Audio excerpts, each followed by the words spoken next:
Hello everyone, welcome to Kill the Cast. My name is Jerry, and joining me as always, the ever-quotable Jay. I got no quotes because we're just talking about our childhoods and shit. That's very true, and the Silent Hill biker himself, Kenneth. God damn it, Jay, you hadn't had a quote in a while now. We got to get this rocking and It's rolling. because we keep doing horror coliseums and shit. I don't care, man. You can't be ever quotable if you're not ever quotable. The never-quotable Jay. Never quotable Jay. Come on, man. Alright, guys, it is 2019. We've already made a big change because Jay is now never quotable. Also, Kenneth now is a very, very loud bicycle rider. He will be wearing his Live Strong yellow bracelets, and he will be riding around your neighborhoods. Is he losing a testicle? I mean, he might. I don't think it'll be due to cancer, but it'll probably involve a hooker. Awesome. So anyway, it's 2019, and we wanted to start off 2019 before we jump into finishing the Horror Coliseum run with something called New Year, Old Me, where we are going to talk about things that influenced us as kids, not necessarily horror related. It's not strict to that. We're going to cover a couple of topics, including music, books, comics, video games, and anime. And then we will be ending it with something we will be doing throughout 2019, and that is covering the original Berserk anime. The first 25 episodes of that, which is from, I think it's from 95? I forgot to look it up. Either way, I'll look it up later and inform y'all later. But that is something we will be doing, going throughout 2019, because Kenneth has never seen it, and I absolutely love it. Jay loves it. So, it crosses the line. It's called a dark fantasy. So it's close enough to horror that we're allowing it. So. Yeah. Plus it's super gory. Yes, it is. And the... I can't even say anything about it yet. Okay, we'll wait for that. Anyway, so with that being said, we are going to go ahead and jump into our first fucking topic, which is music. Now, growing up, I have a theory that at a certain point in your life, you hear a song from a band that completely puts you on the path of your musical journey. It's what starts you and takes you from listening to just stuff that either your parents gave you or stuff that you only listen to on the radio. Usually you get it from a friend or something, and it's like nothing you've ever heard, and it changes just your fucking complete vision of music. And Kenneth and I were talking about this, and we were talking about it, and we were able to pinpoint it down to one song each as to the song that kind of changed the way we do it. So we wanted to talk about that. Now, I guess I'll go first just because, so I can kind of set it up. So, when I was in like the end of 7th grade, going into 8th grade, I moved to Columbia, South Carolina. And when I moved there, I started hanging out with these people that listened. This was at the very, very start of emo and screamo, and my favorite of them, post-hardcore music. And I was hanging out with these people, and there was a girl named Jill who I'm still friends with. She's awesome. She gave me this mixed CD of post-hardcore music. And the very first song on there was a song called Romeo a Go-Go by Every Time I Die off their Hot Damn album. When I hit play on this CD and I heard this song, it was like nothing I had ever fucking heard before. It was chaotic and crazy and emotional, and it felt like it just punched me in my face and then gave me a hug. And I just didn't know how, I didn't know music like this before. It was everything I liked about the little bit of punk music I had been listening to, but on a whole new level that had this emotional depth to it. And it was fucking amazing. And other bands on that mix CD included From Autumn to Ashes and Alexis on Fire and Bleeding Through, the Blood Brothers. Band. Yeah, I mean, about just fucking tons of amazing stuff. A Static Lullaby, Just all kind of great bands that to this day I still fucking love. Silverstein, man, I could go on forever. But I heard this song, Romeo a Go-Go, and it blew me away. Now, for our listeners, I know a few of you might not like it because I know a lot of people in horror listen to mostly metal and not as many go into post-hardcore.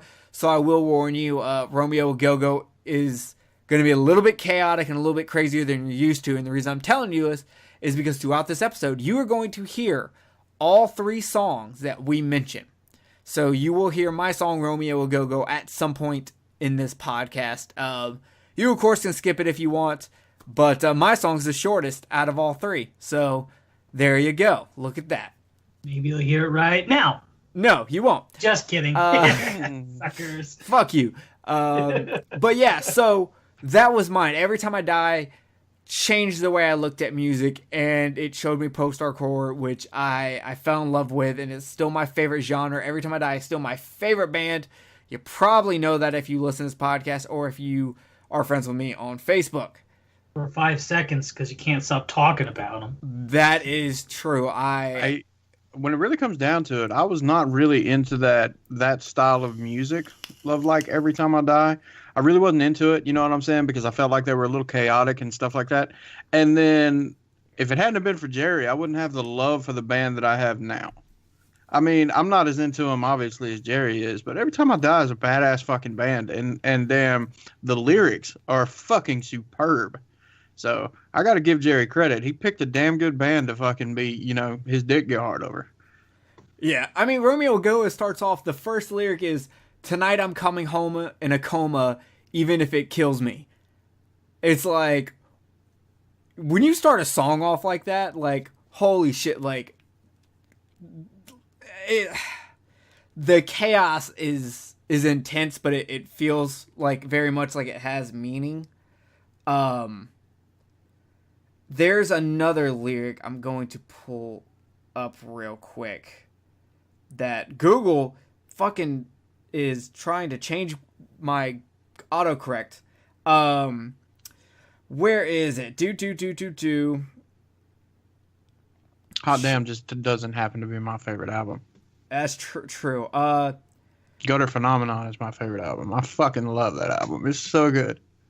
Yeah. So this is a lyric I want to give you real quick. "Go get your gun because God won't show. He sent a poet instead, the Don Quixote of the ICU." Like, it's so fucking good. And the crazy thing is you can just go into it and you can read whatever you want a lot of times out of his lyrics. I mean, you know, other ones are pretty straightforward, but some of them, I mean, it's just like you get what I think my favorite thing that I like about, and I can't remember dude's name. What's his name? Keith Buckley? Keith Buckley, yeah.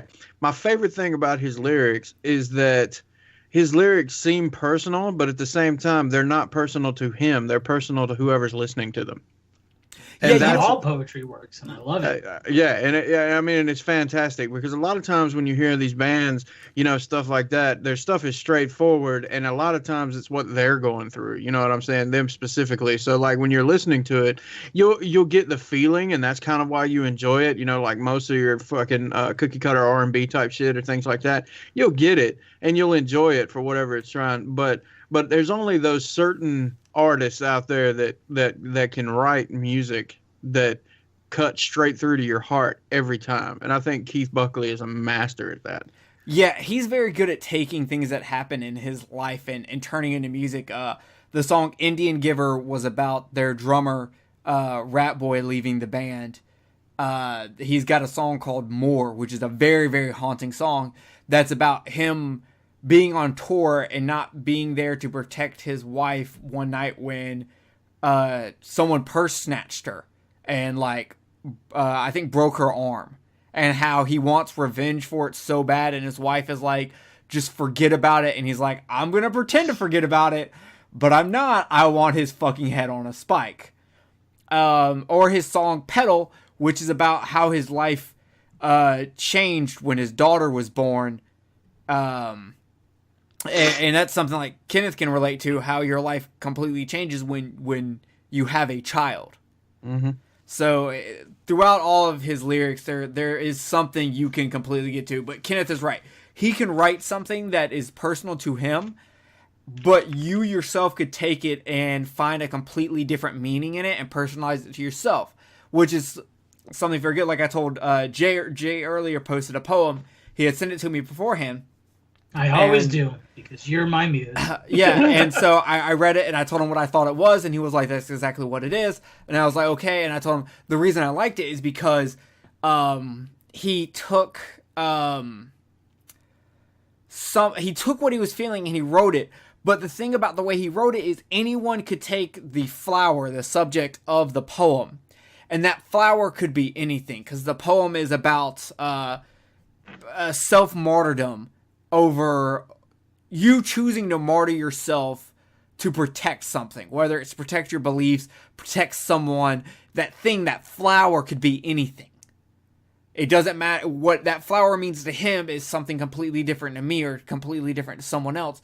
And that's something that is hard to do. It's hard to write something where it without telling the audience what it is, you use enough imagery to show what it is in a way that they can take it and personalize it to them. And that's something Keith is very, very good at doing.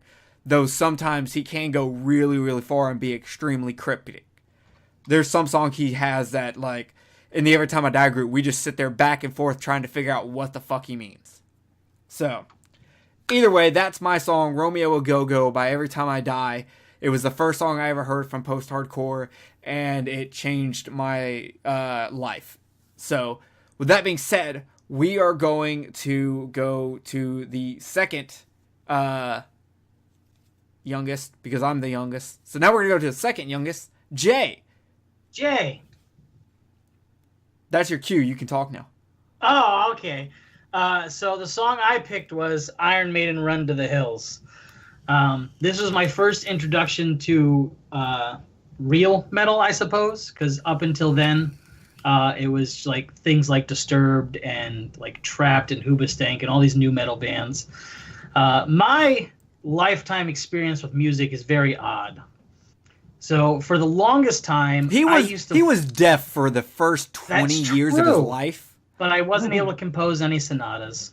What was I going to say? Oh, yeah. So for the longest time, I used to fall asleep listening to AM talk radio. Hey, you got to get on that Coast to Coast. That show's amazing. It was just, they had these drab voices and it would help put me to sleep. I was super hyperactive as a kid, and it was before they even had a name for ADHD. Like when I was taken to the doctor, they're just like, your kid's hyperactive. Stop giving him sugar. He's diabetic.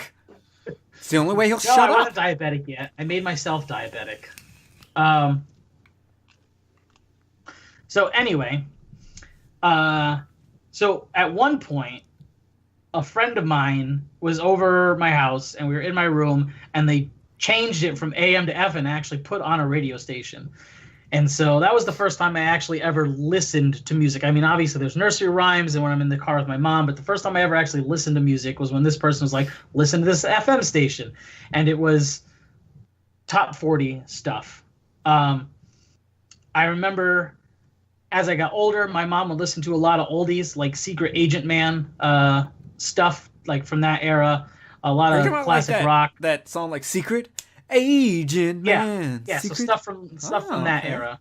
Oldies, golden oldies. I bet you were made to that song. Maybe. I don't know. Can I get some royalties for that? But anyway, so my dad listened to a lot of classic rock, so I got that introduction. As I got older and developed my own tastes, it centered kind of around top 40s and what the station I listened to the most referred to as modern rock. Then, when I got a job as a dishwasher, I was 16 or 17, I can't remember. Obviously, we all rotated the music that we liked. I had some stuff people always thought was weird, like I was into MC Chris at the same time. Nice. And they're like, who is this 11-year-old girl rapping? I am legit wearing an MC Chris shirt right now. That's awesome. So one of the cooks put on an Iron Maiden CD. It was the very first time I ever heard Iron Maiden. I was like, this is fucking amazing. And that song caused me to deep dive into like metal and the history of metal. And it really helped start to define my own personal tastes. I like a little bit of everything. I mean, on my phone, if you hit shuffle, you could get anything from Shadows Fall to fucking Michael Jackson, and anything in between. Eminem's on there, like everything. So I'm into a little bit of everything. But this is one defining moment I can remember in my life where I went, holy shit, I need more of this. And I just started devouring everything I could get my hands on. And of course, it was like the golden age of pirating, so that wasn't very hard to do. So that is the one song that changed my view of music. It was a little bit older, like I said, 16 or 17. But from that point on is when I feel like I really started developing my own personal tastes. Gotcha.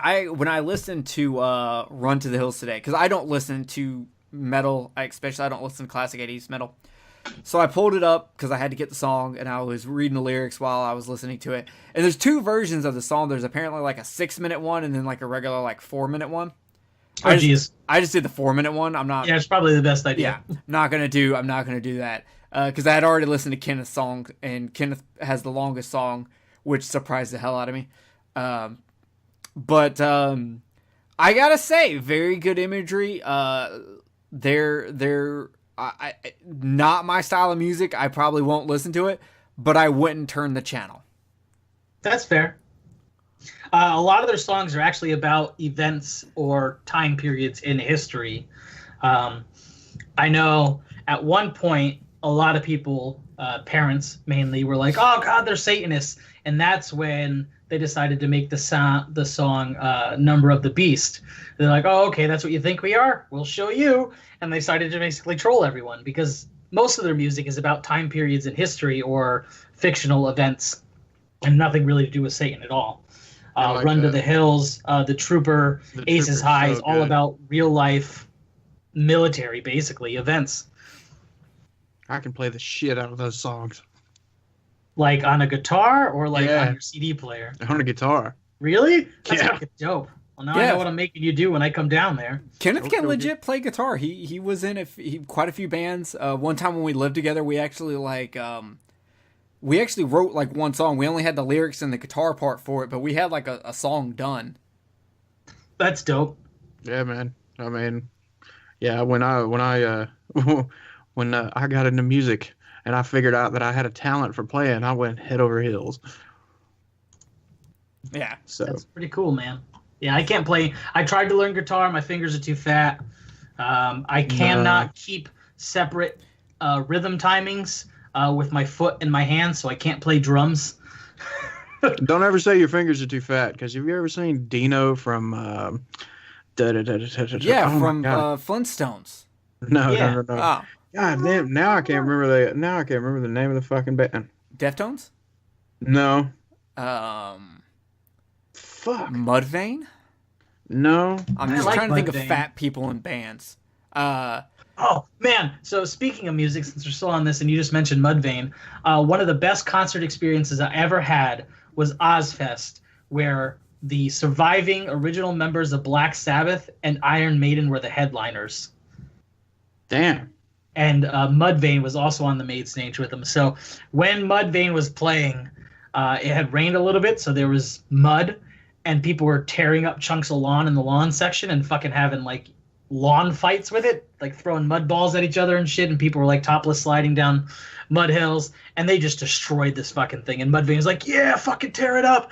And so after Mudvayne ended, some dude came out, like probably a director, maybe a manager of the venue or whatever, and he's like, okay, everybody, we've had our fun. Iron Maiden's about to come out, so let's stop, calm down, and just enjoy the music. It was fucking hilarious. I was like, what are you trying to do in the middle of a fucking metal festival? I would have just came out and been like, all right, guys, Iron Maiden has requested out of respect that you use the mud to masturbate furiously during their performance. Please do not throw it. Please use it on your own sexual desires, but only to yourself. We want no sex, just masturbation. It should just be you jacking off to them, nothing else. The name of the band was Fear Factory. Look at Dino from Fear Factory. I love Fear Factory. Yeah, look at that dude. I've met that dude in person. I could not get my arms around him at the time. He was a big dude. So yeah, your fingers aren't too fat if you want to put the effort into it. Well, I don't. I like your fat fingers. Anyway, so Kenneth, let's go to you. Let's look at your spiritual journey since you are the musician out of all of us. Yeah, let's hear this, buddy. Well, I was into music. I'll put it this way. I was into it, but it wasn't life-changing when I was a kid. You know what I'm saying? Like, I was really, I was a big fan of Michael Jackson when I was a kid. You know, and a lot of kids were at the time, you know what I'm saying? And, unfortunately. But you know, I was into Michael Jackson and I was into other things like that. And then, you know, stuff that my parents had gotten me into, you know what I'm saying? Like, Bon Jovi, you know, stuff like that. You know, there was things that my dad listened to, like Led Zeppelin and stuff like that. You know, my dad was kind of into classic rock, but my dad was also into other forms of music and things like that. You know, my mom was into various things and stuff. So I'd listen to all that. And then my cousin hooked me up with 2 cassettes. He hooked me up with Iron Maiden's Power Slave and Black Sabbath's Paranoid. But they still weren't, you know, it was starting to shape what I was going to listen to. I knew I was going to be into the heavier stuff because I really, really enjoyed 2 Minutes to Midnight, you know, stuff like that from Iron Maiden. I really enjoyed it, you know. And, you know, obviously everybody loved Iron Man from, if you're a Black Sabbath fan, you know, that's one of the most popular albums. And so, you know, I was into it. And then I started hanging around with the crowd when I started being my early teens. And before that, like 11 or 12, I started hanging around, you know, the skateboarders and things like that and other musicians, guys that were, you know, playing bass and stuff like that, you know, and they were into different things, you know, they were listening to like Red Hot Chili Peppers and Beastie Boys and stuff like that. But I always wanted something like in the back of my head while I was listening to these things, Deftones, you know, whatever. I was like, man, I want something heavier. You know, I really, you know, because I always felt like I was gravitating towards something, and I wanted something just mean as fuck, you know, and I couldn't find it, you know, and I had these guys. I think I was around 12, 13, maybe 14. I had my friends, you know, Josh and Charlie and some other people there. I was just like, God damn. So I went up to Josh one day and I was like, look, dude, I was just like, I want something fucking heavy. I was like, I'm tired of listening, you know, don't get me wrong. I'm into, you know, and grunge was popular still back then. So I was listening to Nirvana and stuff like that, but I was like, I want something fucking heavy. And, so Josh hands me fucking, Pantera's Far Beyond Driven. He hands me that. And he's like, fucking listen to this. And I can remember the day that I was looking at the cover of the album. And so I put it in and he told me to go to 5 Minutes Alone. And I listened to that song and I was like, holy fuck. I was like, this is it right here. Because when I was listening to the lyrics, it was almost like Phil Anselmo was giving a projection of, you know, he was talking about people that are judging you based on the way you look and stuff like that. And that's what I got out of the song was that, you know, it's like he was going after it and he was just like, you know, this is what you fucking think of me. Well, just give me 5 minutes alone and I'll show you. And it was just mean as fuck. And I loved it. And from that point forward, that's when I went head over heels into metal. Then it was just like, I was looking for the heaviest shit that I could fucking find. I was listening to that. I was listening to Sepultura. I was listening to, you know, Soulfly when it started coming out at the later end of Sepultura. All those, you know, I started getting into really heavy shit like Morbid Angel, you know, all the really badass stuff. And you know, that's when I started learning how to play that kind of shit. You know, I had told my mom that I wanted a guitar and she bought me like this really cheap acoustic guitar just to fucking see whether I was going to stick with it or not, you know, because young kids go through phases and shit. She bought me that thing. I played that fucking thing so much that I warped the neck. And then the next thing you know, I finally convinced her to get me an electric guitar, and that was just, and I went from there. I started learning how to play all these songs that I love, but it was Pantera's 5 Minutes Alone that really took me into metal. I mean, just dive right into it. That was it. And I've been a fan of Pantera ever since. I've loved most of the offshoots from Pantera, like Damage Plan was pretty damn cool. Fucking Hell Yeah was goddamn awesome. Hell Yeah is a super group, right? It's like tons of famous people. It was until Vinnie Paul died. Well, In Damage Plan, you know, fucking Dimebag died. And Damage Plan had Vinnie Paul in it too. He actually went from that to Hell Yeah. But then you got with Hell Yeah, you got lead singer fucking Mudvayne, and then I can't remember the other two guys because they've swapped up a couple times. But yeah, and you know they were fucking awesome. So I've always been, and then Down, goddamn Phil Anselmo's, you know, aside from Superjoint Ritual, and there's another one that he did where he did a song called Cannibal Holocaust, which was, you know, obviously based from the movie, which was pretty good. But Down was fucking, their first two albums were superb. So, I mean, and that's where I went. I mean, it was just like, it was that to where I'm into, you know, I listen to everything, like Jay said. I listen to all kinds of shit. And Jerry can attest to this. I mean, I'll go from one style of music to another style of music to another style of music, but I'll always come back to metal. When I lived with Kenneth, he like, if you went into his room and like looked at his posters, he would have like a Lamb of God poster right next to a Tupac poster. That's dope. I mean, straight up, because I listen to just about everything. I mean, every style of music has its merit. Every style, no matter what it is. Some I like agree. A whole lot. Yeah, some of them I like a whole lot less than others. You know what I'm saying? Like, you won't hear me listening to country music very often, but there is some country that I like. You know, especially old school. I'm a huge fan of bluegrass. I fucking love bluegrass music. So you should look this up. There's two bands I'll give you that you should look up that you may like country wise. So my favorite band, Wednesday 13, the lead singer has a what does he call it? Like rebel country band, like Hank the Third style, called Bourbon Crow, and that's really good. And then there's another more twangy, bluegrassy, maybe that's the wrong term, country band called Pine Box Boys, and they have a song called Just a Crush, and it's basically about this killer redneck who kidnaps hookers and stalks them. Nice. Yeah, you need to totally send me links. I'll send you some links. Yeah, you need to totally do that, man. I mean, I think that's the biggest reason why I like Down's album, because it was like Down's first two albums, because it was metal, but it had a real country feel to it. And that's really what got me into Southern metal, was Down. And you know, so I think, like I said, every style of music has its merit. It's just some are more are more tuned to me than others, and metal will always be on the top. And 5 Minutes Alone is what did it to me. So when Kenneth sent me that song, now I know who Pantera is, because a lot of the bands that I listen to, a lot of them, like Every Time I Die, I said Pantera is a big influence, stuff like that.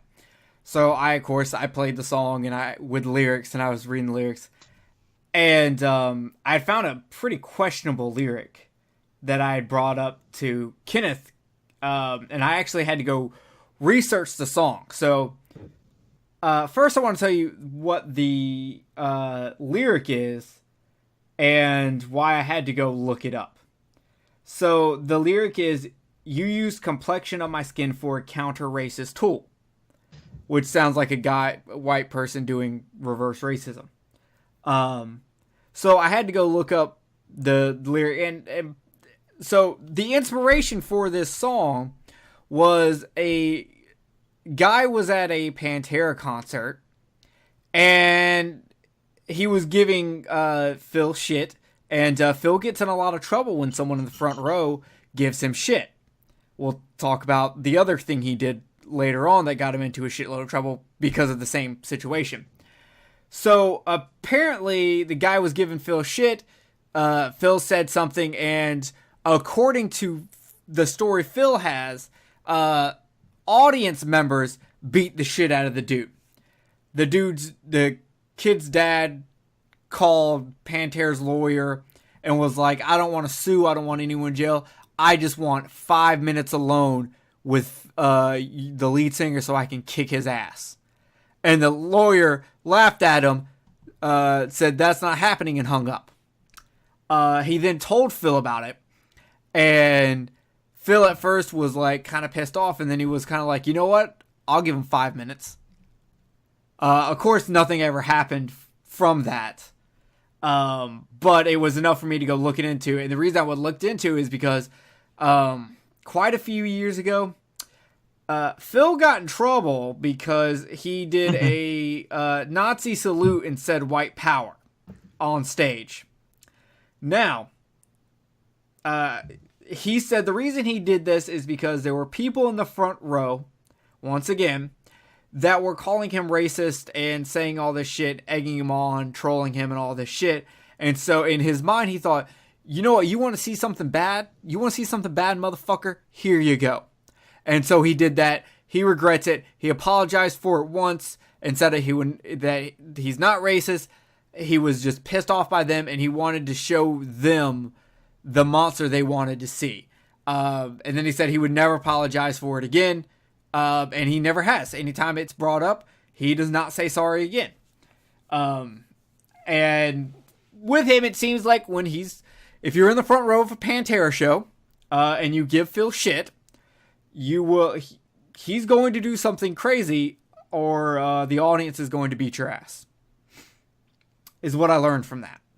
Well, see, I would like to have my ass beat right now. The thing about Phil is I've learned from going to his shows that when he gets irritated, he's one of those people that does stupid shit when they get irritated without thinking about it, and then thinks about it later. Pretty much, that's what it seems to have happened in right. most cases. If you watch the DVDs, like the vulgar DVDs and stuff like that, it's the same thing. You see him in a hotel room, and when he gets irritated and pissed off, he just does stupid shit. Like slinging a TV out of the fucking window at, goddamn, I think they were 22 stories up without thinking about what was on the bottom. Oh, yeah. Totally did that shit. He got pissed off and just slung the TV out right in the middle of damn traffic. Yeah. Luckily, it didn't hit nobody. But yeah, I've seen tons of shit where he does stupid shit like that. But that, to me, and I'm glad you brought that up and you did the research. Like I said earlier, that's not what I got from it at all. But like we were talking about earlier, things like that hit people in different ways. You know what I'm saying? So it's like what I got from it is what I said. I mean, when you look at the lyrics, it says like the first one, I see you had your mind made up. You group of pitiful liars, before I woke to face the day, your master plan transpires. Something told me this job had more than meets the eye. My song is not believed, my words somewhat deceiving. Now I'm unwhole. And see, me, what I get out of that for me personally is that somebody has got the misconception of you, and what they've already got in their head is what it is. It sticks. That's what it is. They don't know you. They haven't tried to have a conversation with you. Nothing like that. This is just what they stereotype or what they believe you are based on what they see, judging the book by its cover. And I 100% get that. And I think he definitely took more of what the father said, to name the song. But I also do think he looked at it and go, this dad doesn't know me. He doesn't know what really happened. He doesn't know the situation. He thinks I beat up his kid when I didn't beat up his kid. His kid got his ass kicked for being an asshole by his fellow peers. But you're going to judge me and jump on me and think you're going to come kick my ass over a story that's not true. Right. And so when I was a teenager, I dealt with a fair bit of that. And I'm sure that, I don't know about Jay, but I'm sure, Jerry, you can relate, where somebody sees you and they see how you are as a person. And I've always been different since I was a kid, like kid. And, they judge you automatically without getting to know you. They don't want to know what your look on something is or your artistic taste or anything else like that. It's just like all they see is the fact that you're wearing a fucking Marilyn Manson t-shirt that says kill God, kill yourself, kill God, kill your mom and dad, kill yourself. Yeah. That's all they see. I can't tell you how many times that I got my ass kicked by Jesus-loving Christians who called me, a Satan-worshipping, cock-sucking faggot the entire time they were beating my ass. Right. And I'm like, first of all, you weren't even there when I sucked a dick. So you don't even know, okay? And fuck your Jesus. And then they kick my ass more. So yeah, it is something I can relate to. And I think most people can relate to, whether it's people getting the wrong idea about them because of something someone else said or just by the way they look. And it's a topic almost everyone can relate to, and I think the song does do a good job of conveying it and conveying the pain and hate that you get when that happens to you. There's an undertone of disgust in every word he says, and I dig it. I liked it. And then when the music's on top of it, that just mean, heavy fucking music, it just makes you want to beat the fuck out of somebody. It's so good. I love it. It does. I beat the shit out of my dick right after the song. Yeah. I didn't even come. I just punched it a lot. Fuck yeah, man. You should have took a video of that. I would have loved to have seen it. Fuck. Yeah. I'd have been there. I've been egging you on. I've been like, yeah, slap it, motherfucker. Yeah. Slap do it. Punch it. Crack an egg on it. Come on. Yeah. Crack an egg? What the fuck? That's just weird. I'm into weird shit, okay? Yeah, make good lubricant, bro. Yeah. Whole time Ludacris is in the background rapping. It's great.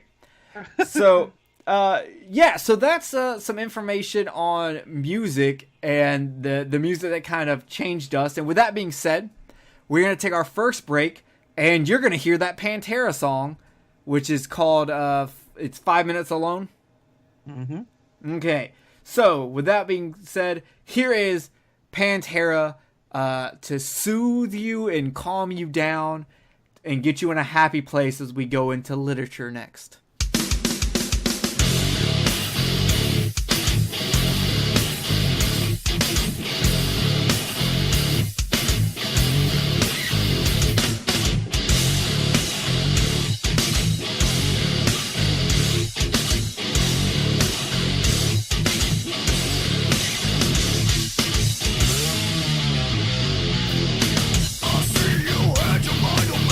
You grow up pitiful liars. Before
All right, man, that was calming and soothing, and I definitely don't feel like beating my wedding someone song. with a deer carcass that I found on the side of the road. I am so glad I got to see Pantera live. Not once, not twice, but 3 times. My dad saw them live because he told me about him being in a pit during a Pantera song.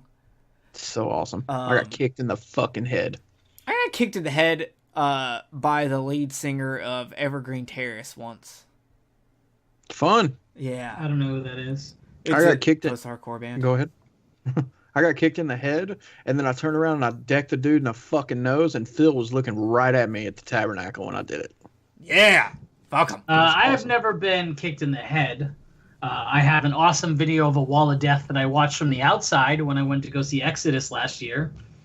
Oh, I bet that was a great fucking show. It was Exodus and Municipal Waste, and there's some other band, some other thrash band. Nice. But Exodus was the original singer. He came back and was Fuck sick. yeah. So that was fucking cool. All right. But we're done with music. We are now talking about books. We are going to go over some books that we just fucking love. So I guess I'll start again. And I've talked about this book before. But there was a book when I was young called Raptor Red.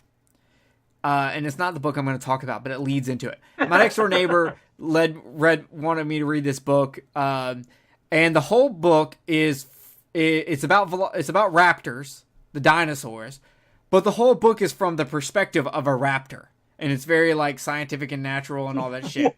That sounds fucking awesome. Yeah, it's pretty good. I was thinking the same thing. It's really good. I think it's Utah Raptors, if I can remember correctly. I have the book sitting on my shelf still. I've got a first edition hardback over there.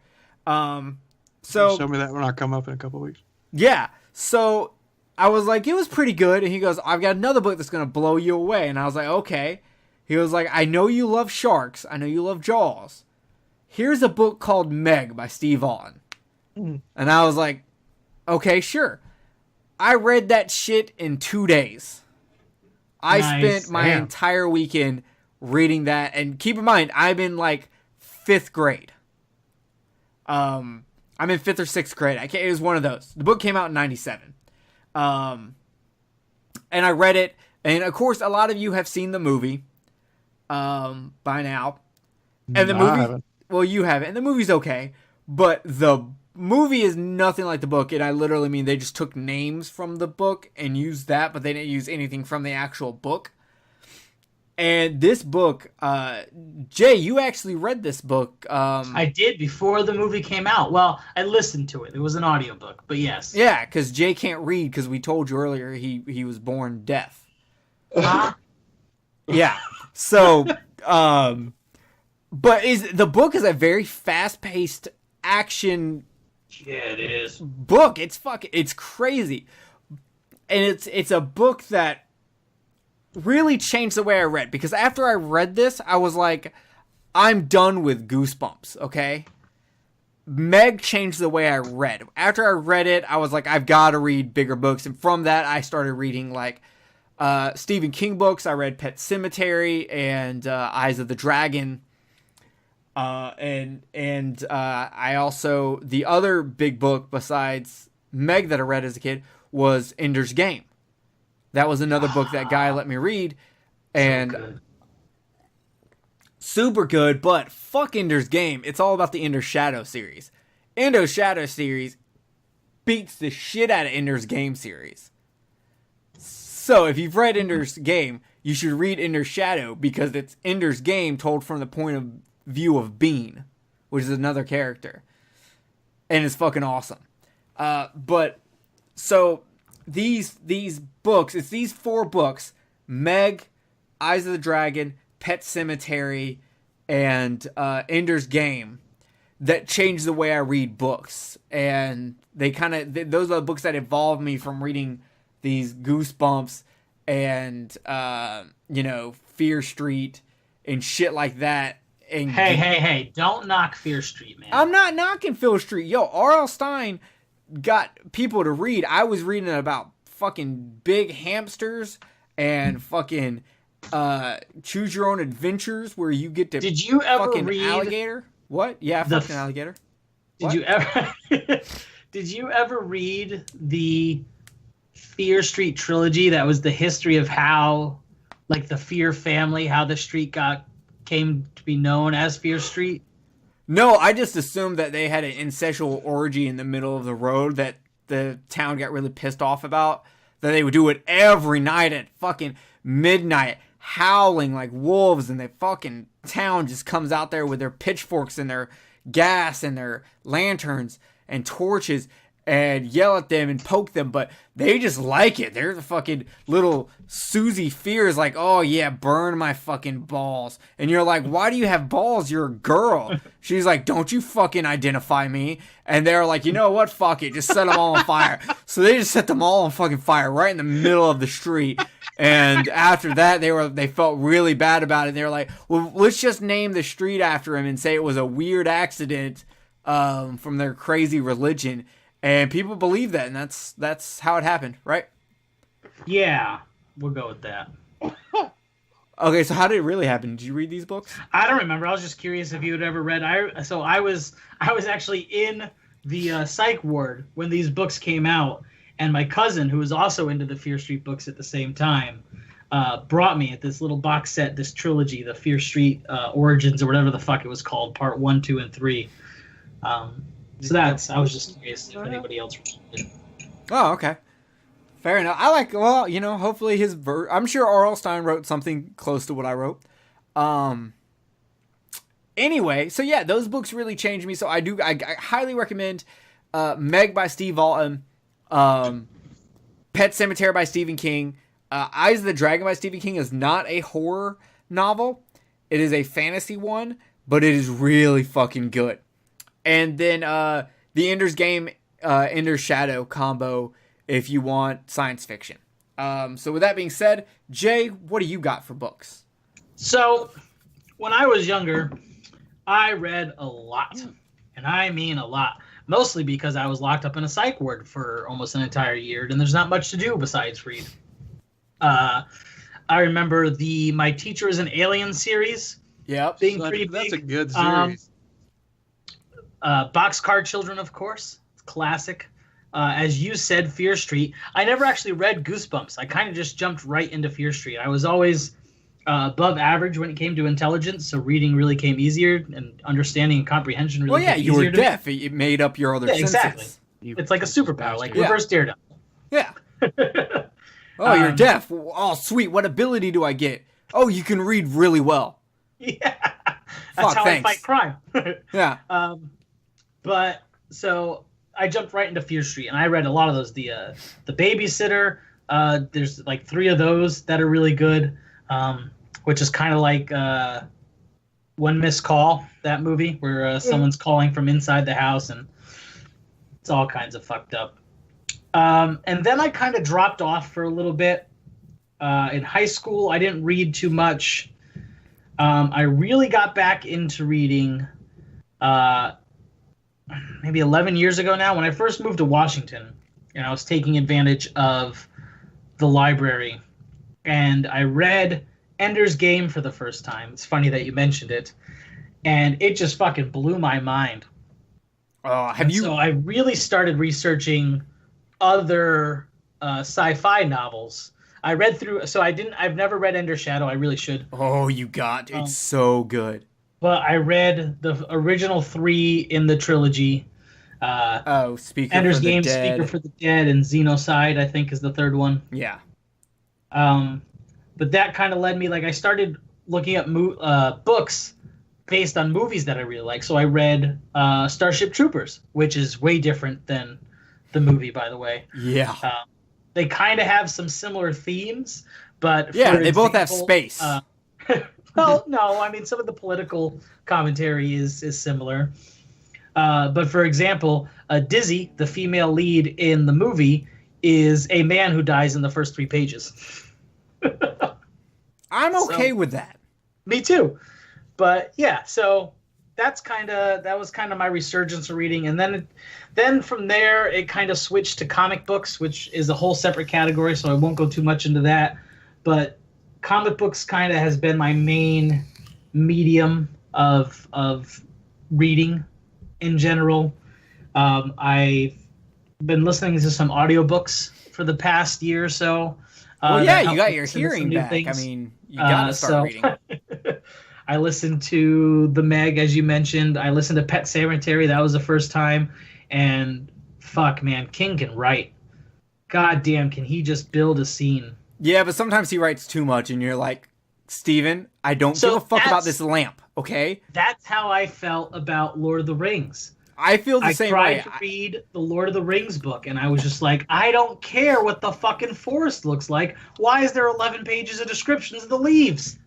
And it's about as bad as Anne Rice when she does fucking 5 pages on a wall. It's like, look, I get it. The vampire is dancing on the wall. Who gives a shit? Just bring Armand in. Yeah, see, I can really get behind you on the Fellowship of the Ring, man. I can too. All of dude, it was almost like I wanted to. I had never read them, and I wanted to because I watched the movies and stuff like that, and I read The Hobbit, but I didn't like the movies either. I really like the movies, but and it was like a fucking chore, man, trying to get through it. I was like, what the fuck? And I kept having to push myself, and finally, I didn't even finish like the last fucking hour of damn. And this was listening to the audiobooks. I didn't even fucking finish like the last hour of the Fellowship of the Ring, and didn't even listen to the other two. I'm in the same boat. I read The Hobbit, and I fucking loved it. So we were going on vacation to Key West, and we were driving down in an RV. So I got to go buy a book that I could read on my way down. So I got to buy 2 books. So the 2 books I chose was Lord of the Rings, the first book, The Fellowship of the Ring. Fellowship of the Rings. Well, is that Fellowship? Is that right? Yeah, The Fellowship of the Ring. Yeah. And Anne Rice's Interview with a Vampire. I did read both books. I read Fellowship all the way down, and then I read Interview all the way up. But it's literally because I had no other choice. I had nothing I could do but read this fucking book. The Fellowship of the Ring was a chore to get through, and Anne Rice was easier to get through, but she has the same problem that Stephen King does, where she can get way too descriptive on shit that does not need descriptions. And I can agree with you on that on Interview with the Vampire. It's like when you start reading some of the others, they're descriptive, but they're descriptive about what's going on. They're not, she's not spending so much time on on the setting versus she's spending a lot of time on the actions and the emotions of characters. Yeah, and it's like, I get it, you're a vampire, your dick doesn't work. Shut the fuck up, Louis. So my mom actually read, I think, all of or most of the Vampire Chronicles. I remember her reading those books. I've never actually read them. I know Kenneth's read some of them. That actually goes right into, if you want me to go into mine. No, not yet. I'm not done. Look at that segue. No segues. Oh, no segue. Sorry, no segues here. I'm not done. So, yeah. So, well, I was just going to mention that in my resurgence of reading since Ender's Game, I also knocked out like the Bourne trilogy because I was curious about those. I said Starship Troopers. I picked up this random book from Goodwill. I was just kind of going through the books, and it was about the reincarnation of King Arthur. So the Holy Grail exists, and it grants immortality and other powers. And so this bad guy has it, and he's also Ramses the First or whatever from history, and he's a couple other historical figures because the Grail's kept him alive since like he found it like at the beginning of time or some bullshit like that. But at one point, King Arthur gets reincarnated as this kid, and Lancelot gets reincarnated as this like grizzled drunk cop. And the Grail falls in possession of the kid, of course, because he's King Arthur. And he's black, and the cop shoots him because he's black. Exactly. End of book. And there's a whole adventure with time travel and going to Scotland and other such things. But that was pretty good. And then, like I said, I switched to audiobooks. So I read Ready Player One, American Gods, which was fucking phenomenal, by the way. I fucking love the author whose name I can't remember. Neil Gaiman. I don't Gaiman. love him so much. Neil Gaiman, right? That's him? Mm-hmm. Yeah, Neil Diamond. No, yeah, Neil Diamond. I love him. I've read his comics, and then so to be able to read that book. But I yeah, actually my have favorite American Gods. author is actually a comic book author. So when we get to comic books, I'll talk more about him. And now we can segue. I love vampires and pale Tom Cruise. Go ahead, Kenneth. Well, I mean, all right. So just to go ahead and give the answer, the life changing book that I read was The Vampire Lestat by Anne Rice. But I mean, I had read books before that. I also had read a few of the Fear Street books. I read Goosebumps, Bunnicula, and other stuff. I had read some Stephen King, but my dad was a huge Anne Rice fan. And so he had always talked about these. And then the movie came out, Interview with the Vampire. And at the time when the movie came out, that was when Dad really started talking to me about it and stuff like that. And I really loved the movie. And so I was like, okay, well, I want, more of this. And when I read The Vampire Lestat, that was when I really started getting a taste of literary world building on a huge scale, because like most of the time when you're reading stuff like Stephen King or something like that, don't get me wrong, it's fantastic writing, but it's secluded to this one area. You know what I'm saying? The different towns that it goes on in, like Pet Sematary, where you're basically, like in Pet Sematary, you're basically secluded to, for the most part, the town, but even through a smaller scale, you're secluded to, the family's house on one side of the street, their neighbor's house on the other side of the street, and then the cemetery. Just say it. You hate Maine. It's not that I hate Maine. I actually want to go because of Stephen King stuff. You know what I'm saying? And the same thing with it. You know what I'm saying? It's all pretty much centered down to Derry.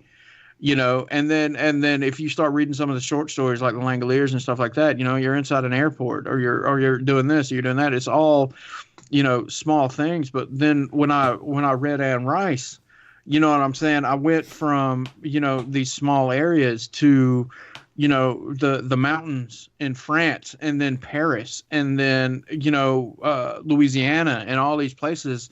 And it gets even greater the further you get into the series. And you've also got these characters where you've got, in Lestat, you've got, the one narrating character, but he talks about so many others. And then you got reoccurring characters from Interview with the Vampire, which was the first book. And that's what really got me into the literary world, because it was something that when I read this book, I was just like, oh my God, man, this sounds so fucking cool. It would be awesome to be in this world. And I fucking loved it. And I've been a fan of Anne Rice ever since, and I see why my dad is, And so I've continued through them. And then when you get past that one and you get into Queen of the Damned, I mean, it just gets fucking better.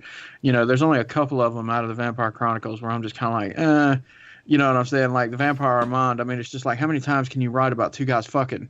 You know what I'm saying? Nothing against gay people. But after you've gotten halfway through a book and you've heard about these guys fucking each other so many times, you're just like, all right, I'm tired of hearing about people fucking each other. But other than that, yeah. And to be fair, if I want to read about two guys fucking, that's what Clive Barker's for. Yeah, and I was actually going to go into that. I mean, it went from that, and that's when I started getting into, like Jay was saying, where you start paying attention to the fact that these movies that you love are based off of books. Like when I got into Hellraiser and I really got into Clive Barker, I was just like, okay, well, I want to read The Hellbound Heart. When I read The Hellbound Heart, I mean, it just fucking blew open when I got into the Books of Blood, and then Cabal for Nightbreed, and then Damnation Game. And, he finally came out with the Scarlet Gospels, which I fucking loved it. So, and the only bad thing is about me is that it's kind of made me center around certain authors that I tend to stick to versus branching out into other things. Like I've read other books, like I think somebody tried to get me into those books by Laurel K. Hamilton, and I just didn't like them. It's just Kmart Anne Rice. Okay, right. Let's not sugarcoat it. I just couldn't dig it. I just didn't. I didn't read it because that is a rule. I take whatever my brother reads and I don't read it. Actually, I think it was your brother that convinced me to read it. It probably was. And I just couldn't, I just couldn't dig it. because I was just like, okay, this the shit in this stuff is just fucking ridiculous. It didn't give me the sense. It was like watching a fucking cheap, it was like reading the script for a cheap vampire movie. That's what it was. Yeah, if I want lesbian vampires, I'll just watch a Jess Franco movie. I just watch porn. Well, there's horrorporn.com. Yeah. Yes. I mean, but like I said, I mean that and I was actually going to ask Jay. He brought it up. How was the fucking Born series in book? Oh, they're so good. Okay, so listen, in the movies, it all takes place within a few years. In the books, they're spread out a lot further, and they really dive deep into his alternate identity kind of psychosis. So the first one is pretty much on point. I mean, obviously there's some changes, but it's pretty much on point. But then at the start of the second one, he's like a professor, and he's living at this like medical facility so they can help undo all the damage he did. And something happens, and the government needs his particular set of skills. And so they fake kidnap Marie instead of kill her, because she dies in the second movie. Mm-hmm. And so it kind of forces his alternate, like Jason Bourne is like an alternate personality, and there's even times where he's going back and forth, like talking to himself. Oh, I gotta get into this. So they kidnap his wife, and it forces his Jason Bourne personality out, and he gets fucking pissed, of course, after he figures it all out.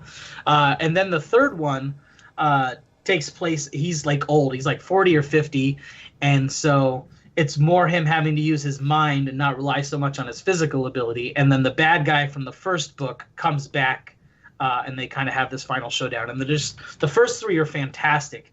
After that, I think the author started giving other people permission to write stories. And so kind of like first three, kind of like when they tried to go with a movie. I don't know. You didn't see did you see the Bourne Legacy where it had that? Yeah, okay. So the first three movies were fucking awesome, and then after that, they kind of, figured they would go in a different direction. I didn't like. I mean, I own it, but I didn't like it as much. Is this the Matt Damon movie? Yeah.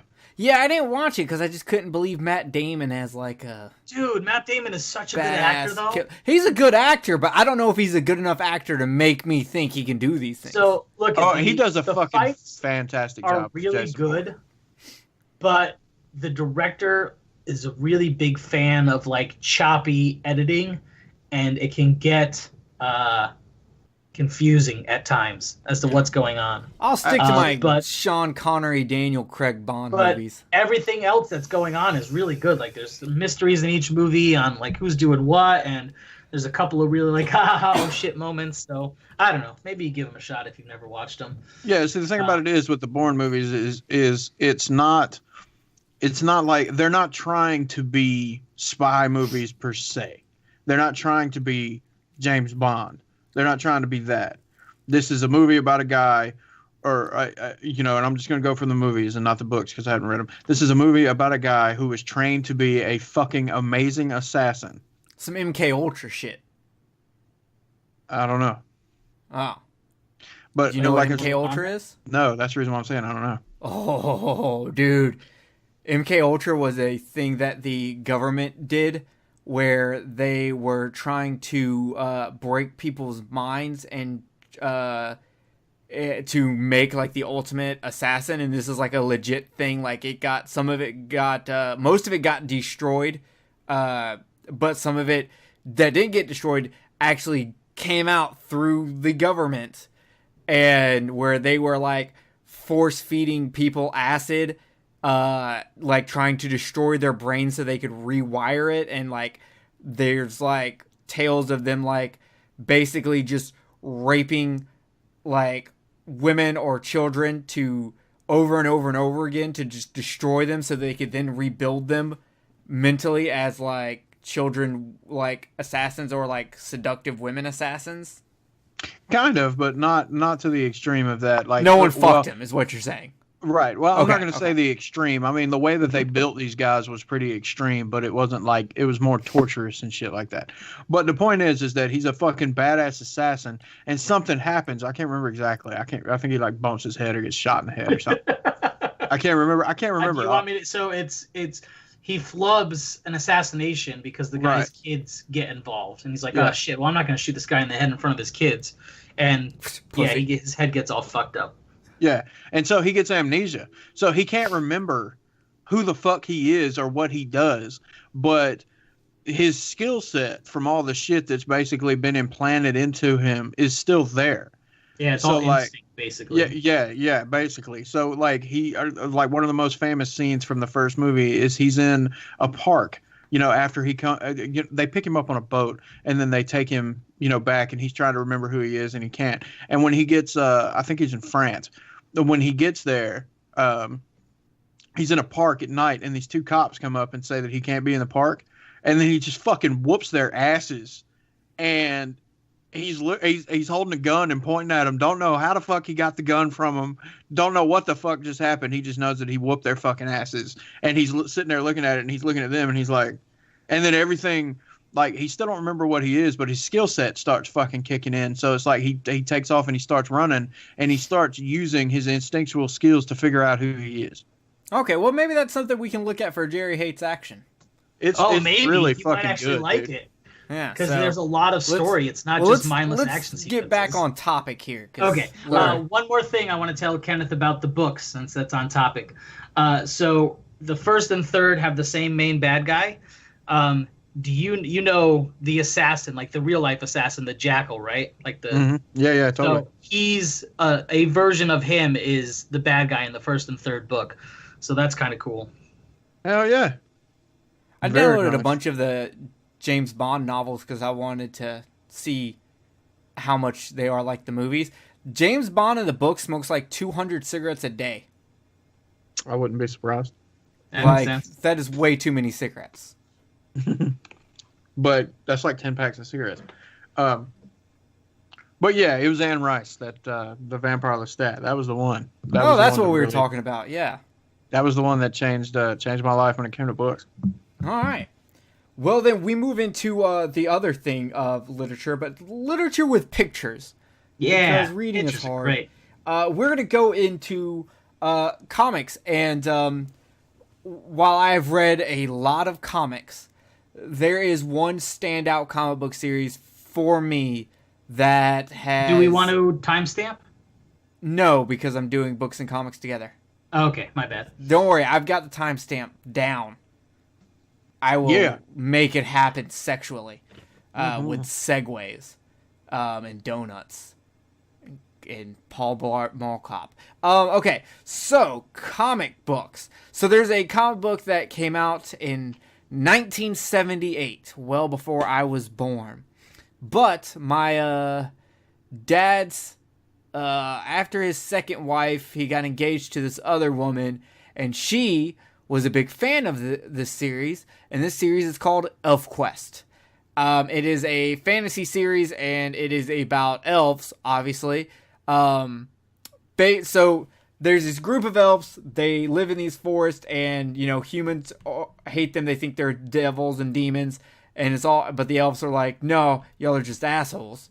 And the elves are always trying to figure out kind of where they came from, but they never really leave the forest to find out. Well, one day some shit goes down between the elves and the humans, and the human just ups and burns the fucking forest down, forcing the elves to escape. They escape using the troll caves, but the trolls trick them and send them heading towards a fucking desert. Goddamn trolls. Yeah. So then they make it all the way across the desert to find another fucking tribe of elves who live out in the desert called the Sunfolk. And this sparks what becomes their sole mission, to find other elves and figure out where the fuck they eventually come from. And I'm not going to say it's aliens, but aliens. But in all seriousness, this story has been going on since 1978. Dark Horse just finished a run called Final Quest, which they said they might do more of Quest, but for now it's done. It's been published by Marvel. It's been published by DC. It's been published by their own Warp Comics. It's been done by Dark Horse. There's so much of it out there, but it is one of the... It's not a comic specifically for kids. Like, you definitely shouldn't let a kid read this because there is some sexuality in it. But it's such a fucking deep story and such deep character like stuff. It fucking blew me away, and I always get surprised when I find out someone's into ElfQuest because it's known but not super well known. Like it's been on AMC's Kevin Smith's Comic Book Men. Like, it happened to show up on one of those episodes once, and the comic has shown up in the background of a Big Bang Theory, but it's not super well known. There's no movies about it or anything like that. And it's fucking just one of the greatest stories I've ever read. I truly loved it. And it's one that I would say, if you have any interest in a really, really fucking deep and good fantasy story, if you're into fantasy novels and shit like that, check out fucking ElfQuest. You can read like all of the original stuff on the ElfQuest website. They have it all up for free, so you can go ahead and start reading it. It's fucking phenomenal. If you're into comics, I highly fucking recommend it. So the one I'm going for comic book is ElfQuest, but I do want to shout out to Marvel. In the 70s did a run for Godzilla. It's fantastic. Because Godzilla gets in fights with the Avengers. So, you can't beat that. But with that being said, I'm now going to pass it on to the person who's probably read the most comic books out of all three of us, Jay. Maybe. So, my history with comic books is actually more recent. And by recent, I mean like 10, 12 years. So, as a kid, my first experience with comic books was actually a teacher's aide who, for my birthday, gave me a stack of X-Men comic books. I never really collected them when I was younger. I never really read them. The most exposure I had to comic books in general was watching the 90s Fox X-Men series and the 90s Fox Spider-Man series. Awesome. And that kind of started my love for these characters, Spider-Man especially. Fast forward to like 10 or 12 years later, and I message a buddy of mine who is a huge comic book fan, and I go, hey, what are some comics to read? I'd like to read some comics. And he had previously lent me his copy of Watchmen that I read. So that was cool. I really enjoyed Watchmen. So I asked him, I was like, I need some suggestions. And so he suggested a couple titles. Invincible is one. The Boys, Punisher, Max. The Max label is Marvel's adult label, where there's nudity and lots of graphic violence, and it's rated mature, 18 plus, or whatever comic books version of that rating is. And a couple others. So I really got into them. I liked some of them so much that I actually started a comic book like a weekly list of titles that the comic book shop would order for me. And I started to really kind of deep dive into them through illegal and legal means. And I really got into a writer by the name of Garth Ennis. So his most famous work is probably a series called Preacher. So this is 9 volumes. I don't remember how many issues it ends up being, like 60 or something odd like that, with a couple of side stories. And it is about a disenfranchised preacher who is like questioning his religion when the spawn of an angel and a devil called Genesis possesses him and gives him the ability of the Word of God. This power allows him to pretty much control anybody that can comprehend what he's saying. So they actually cover this in the book, but like, for example, if he speaks English to someone who only speaks French, the power won't work because the person can't comprehend it. If he gives a command to a cat, it doesn't work because the cat can't comprehend it. However, when somebody does, they have to do everything he says literally. The first major example we get of this is at the end of the first arc, where he tells a cop to go fuck himself. and the cop does by ripping off his own dick and shoving it up his ass. Yay! That is one way of doing that, yeah. So the plot is basically that God has gone missing from heaven, and in his absence, an angel and a demon fell in love and mated. This goes against God's command, and so the spawn they created is Genesis, and it escapes from heaven and possesses this guy. And so at the end of the first arc, he's like, you know what? We're going to go find God and make him answer for him just abandoning heaven. And along the way, he meets a alcoholic vampire. This is the best sequel to Dogma I've ever heard of. His ex, who's now an assassin. The spirit of death, who happens to be a old cowboy who was granted immortality and magic guns created by God that never missed their mark. And you actually learn his backstory. And they just go on this adventure around the world trying to find literal God. And the ending, I think, Jerry, you would fucking love. I won't spoil it here in case anybody wants to go see it, or read it, rather. But I instantly fell in love with this guy. He just pushes the envelope, doesn't give a shit, writes whatever he wants.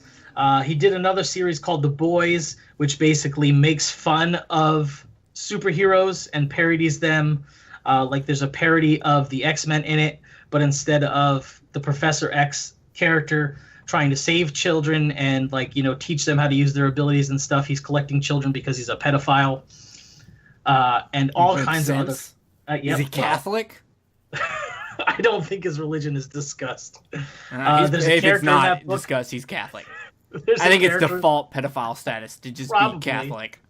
The Superman character for that book actually caused 9/11, except 9/11 isn't the Twin Towers. It's like the Golden Gate Bridge or some other landmark. He flew Was he the president of the United States? No. So he's the Superman guy, and he gets bored, and because he can do whatever he wants, he flies in this plane and just starts killing and eating all the passengers, and the plane crashes into the Golden Gate Bridge. Wow. So he was his name Superbush? No, I can't remember what his name is now. The Homelander. His name is Homelander. That makes sense. But he's done all kinds of different series, and so I just instantly fell in love with this guy. And then Robert Kirkman, most famous for Walking Dead, writes a series called Invincible, which is kind of a different take on the Superman archetype as well. It's about this kid whose father is the Superman of the universe, and he starts developing powers. So it's him coming to terms with all these abilities, and then also learning his father's history and past before he became the savior of Earth. And all kinds of shit happens. It's fantastic. It's way more adult and grown up. There are some real life consequences, which is a nice change from typical capes and tights superheroes. But of course, as most people know, Spider-Man is my all-time favorite superhero. The cartoon made me fall in love with him. Once I started actually reading his comic books, it just got bigger and bigger. The movies are fantastic. I own all of them, all 6 of them. 7 once Spider-Verse comes out on home video. I love that his moral compass is pretty much never wavering. There are instances throughout his comic book history where he loses his no-nonsense attitude because he's so angry. One of my favorite ones is after the events of Civil War, where he reveals his identity and his aunt is shot and put in the hospital. He actually goes to prison, strips off all of his clothes except for his pants, his tights, and then proceeds to beat the living shit out of Kingpin.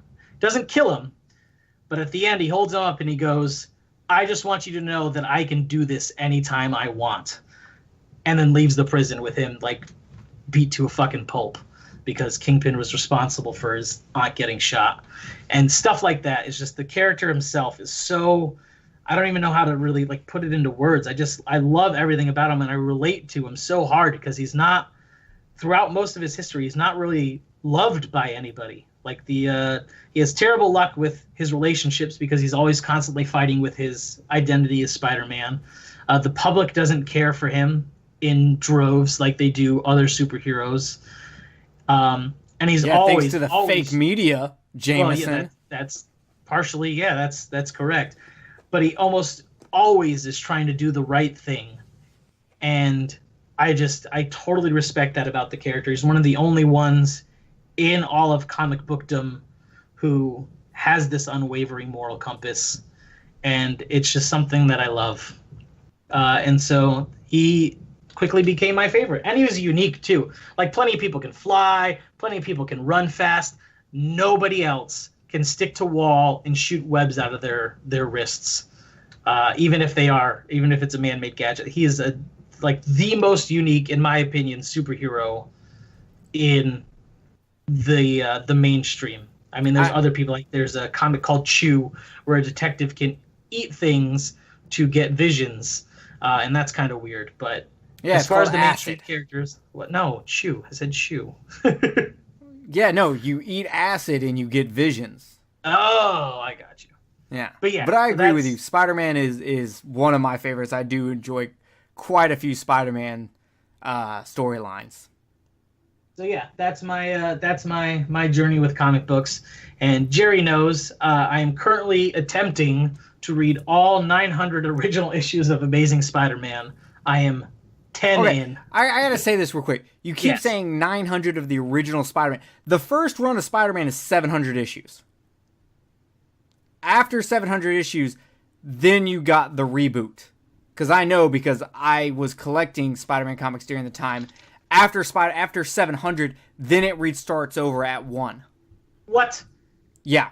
So I've been meaning to correct you on that. But issue 900 is the one where he dies. So you're telling me there's 700 and then 900? I don't know where of the original Amazing Spider-Man, it stops at 700. But Amazing Spider-Man 900 is when he dies. I have that issue. That the Amazing Spider-Man is fucking 700. Hold on a second.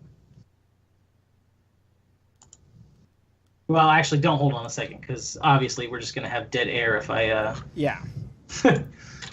But it was 700 You guys can issues. move on. I'm going to do a little research while we continue to talk. You go right ahead there, buddy.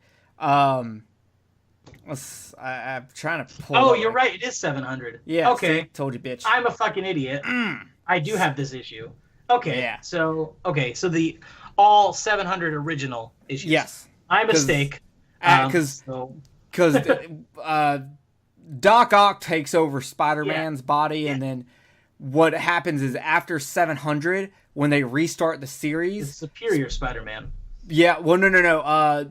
Superior Spider-Man is Doc Ock, but when Amazing Spider-Man starts over and it goes back to issue 1 for the new series, which only lasted like 20-something issues before they restarted it again, it was Peter Parker goes back into Spider-Man's body. Well, Peter Parker goes back into Peter Parker's body. It is no longer Doc Ock and Peter Parker's body. It's, right. Spider-Man's so I knew confusing. All that. I just had my number wrong. Yeah. That's all. So, Kenneth, what do you like comic book wise? I actually got started on comic books later on in life. My interest was peaked into comic books after I saw The Crow. And I was always into the darker comics and stuff like that. Don't get me wrong. I mean, I love Spider-Man. I was actually introduced to Spider-Man when I was younger, but I didn't get head over heels or really into comics until later on. When I was a kid, I had showed some interest in comics. So for Christmas one year, I got a comic book box with some comics in it for me to get started. But at that time, I really wasn't into it hardcore, so it kind of didn't go anywhere. And so later on, after I saw the movie The Crow, I was told that the movie was based off comic books, and I was like, "Well, fucking cool. I want to go check this out." And so a friend of mine had them all, had every Crow comic that had been released, and he just gave them to me. He was like, "Here you go," and I was like, "Fuck yeah!" So I sat down and I read all of those, which they were fucking great. And then from there, it just kind of spawned into trying to find things that were darker and more, and meaner. Even though, I got into Spawn, but Spawn was kind of mainstream, but it was still dark. And so I got into that, and I got into Marvel Zombies and stuff, and then I started getting into horror comics and whatnot because they started making, everybody started making comic books based off of movies, but just doing different storylines. And so I got into those. I really got into Johnny the Homicidal Maniac. Oh, I love that comic. Yeah, that one was fucking great. I have the hardback edition of that. It's very nice. Nice. Hell yeah, I really got into that, and then obviously I got into the cartoon Invader Zim. But those were the things that I got into. I got into Lady Death, and I got into Evil Ernie, and all the rest of those. I got into the ones that were the darker and the meaner, that had a lot of blood and guts and stuff. And then later on, when the movies started coming out from all the comic books, from the mainstream comic books like X-Men and Spider-Man and stuff, that's when I really started getting into those. And I wanted to learn the backstories, and I wanted to learn the details and stuff like that. And I got into Hellblazer, which was the one that Constantine was based off of, because I still always had my love for the darker comics, and that one's really good. But the grand thing about when I started getting into them is when, graphic novels started becoming a major thing. So then you could start getting essentials of all these older comics that you want to read, and you could get them all in one fucking book. Like the Essential Wolverine, you could get those, and you could get the Essential X-Men. And, I've got, for Christmas this year, I got the Essential Predator and the Essential Aliens. I got those. That's Dark Horse, isn't it? Yeah, I got both of those. I actually pre-ordered the Predator one. And then when we were in Barnes & Noble one day, I said something to Nikki. I was just like, man, it'd be awesome to have this fucking alien one. And she actually got it for me for Christmas. So I got, on Christmas Eve, my Predator one came in. And then the very next day, on Christmas Day, she gave me the alien one. So I got Predator and Alien. Nice. Yeah, so I got into that. And I've got a graphic novel for From Hell. That movie, the graphic novel that one was based off of. And then I started getting into some other ones, and I really want to go back and read the Ninja Turtle ones. So Ninja Turtles recently restarted, and it's really good because it's not a remake. It's actually like the very first issue, they're like, oh, we've been reincarnated. And so it is the original Turtles in a new storyline, basically starting over, but they are still, it's like, you know what I mean? So it's kind of cool that way. Yeah, I mean, so I want to get into those, but that's the thing about it, like I got into, most of my comic book reading started from a movie and then went from there. Like I wanted to check out the comic books for Jonah Hex when the Jonah Hex movie came out, because I was just like, okay, well, the comic books have definitely got to be better than this. And so, I started reading the Jonah Hex ones, and then I got into those. And then, like I said, I mean, it's just one after the other. And then that one would lead into something else that I really, really fucking liked. And then that one would lead into something else, because I'd start looking at all this other weird, creepy shit that, like Witchblade and fucking stuff like that. Those. Do you remember the Witchblade live action show? Yes, unfortunately.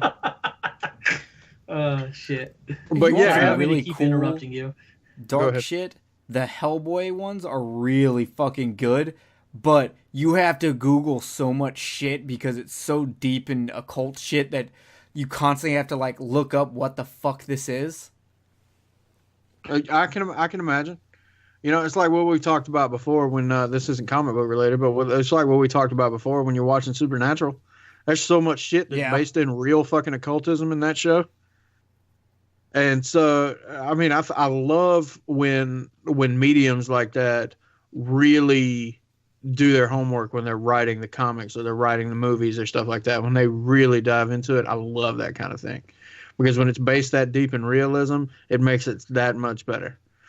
So, but that's what I always look for in the comics. And then it even went that way when I started, branching off into adult cartoons and shit like that, man, where it was like, as a matter of fact, I think the first conversations that Jerry and I ever had about like anime and stuff, it went into dark shit there too. Yeah, and we're about to get into that. But before we do, we are giving you song number 2, Run From the Hills by Iron Maiden. This is Jay's choice. So here you go. Don't run from this podcast. Or run back to us after Iron Maiden. I don't know. I'm not good at this thing. I don't even know why you people listen. So here you go. Enjoy some Iron Maiden.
Alright, so that was Iron Maiden. I'm clad in leather and I'm pretending Clive Barker is whipping me. So that might actually happen in a few weeks, bro. It might. We'll see what happens. Alright. I'm so excited. So now we're going to talk video games. Now, we already had an episode where we talked video games. But this will give us an opportunity to talk about some non-horror video games, if we so choose. So the video game I brought up is my favorite video game of all time, and that is Final Fantasy VI, or how we had it in the US, Final Fantasy III for the Super Nintendo from 1994. I adore this game. I love turn-based JRPGs, and to me, the story of this game is one of the greatest stories I've ever gone through with anything. You find yourself with this girl named Terra. She has lost her memory and comes to find out that she can use magic in a world where it's magic is not really used unless you can find magicite, which goes into a whole nother thing. Well, the Emperor is going around and trying to take espers, because inside the espers are these things that he can turn into magicite. And through doing that, he's doing some fucked up shit, tyranny kind of stuff. And there's a group called the Returners that Terra ends up hooking up with. And then you basically find out there's this fucking evil clown named Kefka, who's really the one that's fucking up everything because he's fucking insane. He literally poisons a fucking town for the fuck of it. Yeah, he does. He is fucking evil. He makes fucking Pennywise look like a bitch. But anyway, there's all these really good fucking characters. My favorite character is Locke, who's a thief. He's the main reason why anytime I play an JRPG, if you get to choose a class, whoever I consider myself is going to be a goddamn thief. Every single time. My favorite character is Sabin because he's basically Goku. Yeah, he's well, technically he's done after Street Fighter 2. Is what he's really done after. Yeah, but he has the fucking spirit bomb, okay? Inputs. Yeah, he can suplex a phantom train. Yeah, he can. Okay. Not only is it a ghost, but it's a full-on train, and he's just like, kabam, you're dead. Yeah, it's fucking brutal. But it's just such a fucking beautiful game. It has everything you would ever need in it, and it's just one of those games that I fucking adore. And I don't really get a chance to talk about it as much as I would like. So if you're ever in the mood to play one of the greatest games to ever grace the 16-bit era, you should for sure check out Final Fantasy 3/6, depending on what country you are in. Jay, what do you got? So we're just talking about a single video game, or do you want like my whole history? I mean, you can go either way. I was just doing like the greatest game of all time. Okay, so I do agree that is the best RPG of all time. It is not my favorite game of all time. My favorite game of all time is Mega Man 2. Mega Man being my favorite game series of all time. Now, I got my Nintendo, my original Nintendo, as a Christmas gift from my mom. My cousins got one the same year. It was the standard Mario Duck Hunt, 2 controllers and a gun set. And I would spend a lot of my weekends renting Nintendo tapes, as my mom called them, from the video store, along with horror movies. So it was a good weekend usually. And of course, back then, with such limited access to games, because I got 2 new games a year if I was lucky. One on my birthday, one at Christmas, because they were so fucking expensive. I got tons of games. I had this uncle that if I played this turn off the lights game in the closet, he'd always give me a video game. It was amazing. Oh, Lordy. I didn't have that kind of uncle. I mean, we played Zelda together, but that was legitimately Zelda. There was no turning off the lights.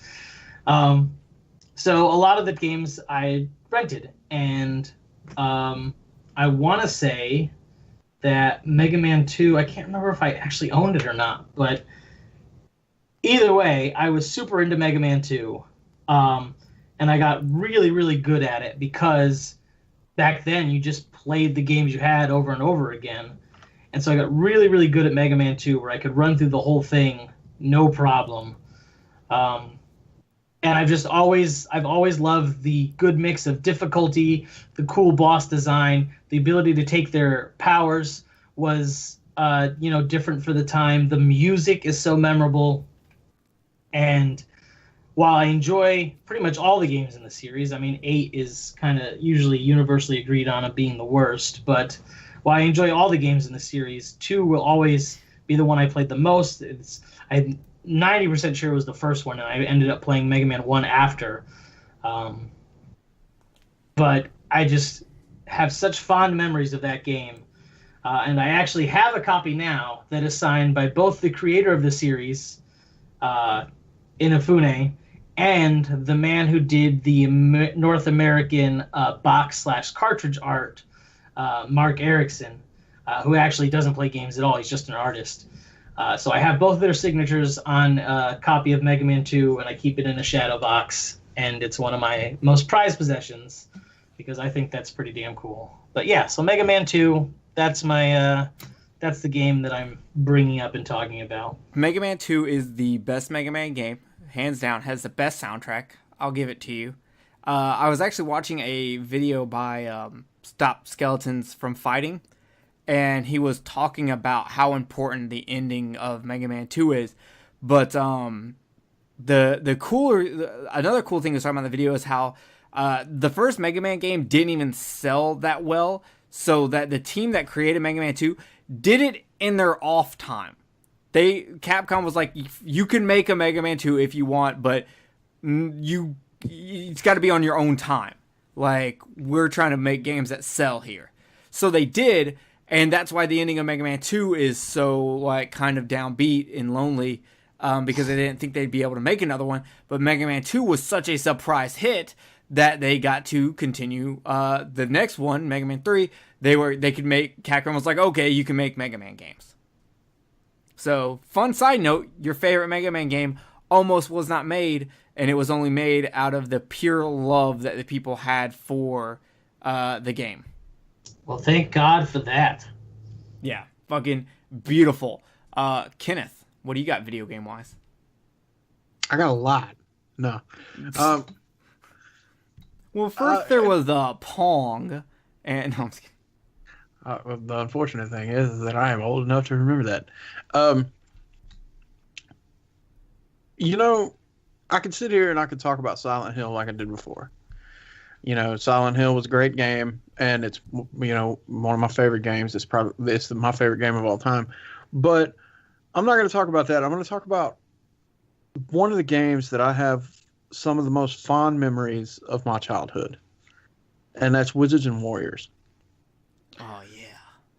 I remember as a kid, I got my Nintendo and Mario and all and that or whatever, and we went to the rental store, and my dad was like, why don't you get something that's a little different or something like that? And he had picked up Wizards and Warriors, and he was just like, why don't you try this one? And I was like, okay. And so I took it home and sat there, and I actually got to sit and play that game with my dad. And we played that game, loved playing that game, and that ended up leading us to playing the second one. And we didn't get to spend as much time with the third one. But Wizards and Warriors was a game that I can really attribute a lot of really great times as a child. Just sitting there and chilling with my dad, and it was just me and him because my Nintendo and my TV was in my room. So Dad would come in there, and we'd both sit down on the bed, and we would just sit and we would play this game. And when I got tired of playing or something like that, and as most kids do, your parents can stay up through all hours of the night, but eventually you're gonna pass out. And I remember falling asleep, and I would wake up, and I would still see my dad sitting there playing the game and stuff like that. It was really, really cool because I didn't get to see my dad a lot growing up because he worked all the fucking time. And so when Dad was there on the weekends and we got to do something together, it was really, really, really, really special to me. So Wizards and Warriors was probably one of the games that I have the most fond memories of. Yeah, and I actually remember when Kenneth found out that I collected Nintendo games back in the day, one of the first games he asked if I had, he was like, you got Wizards and Warriors? Yeah, man. And Jerry actually gave me those when he decided to get rid of his retro game collection. He hooked me up with those, which is really cool. Yeah. I also rented Wizards and Warriors, and let me tell you about the misleading cover art on that game.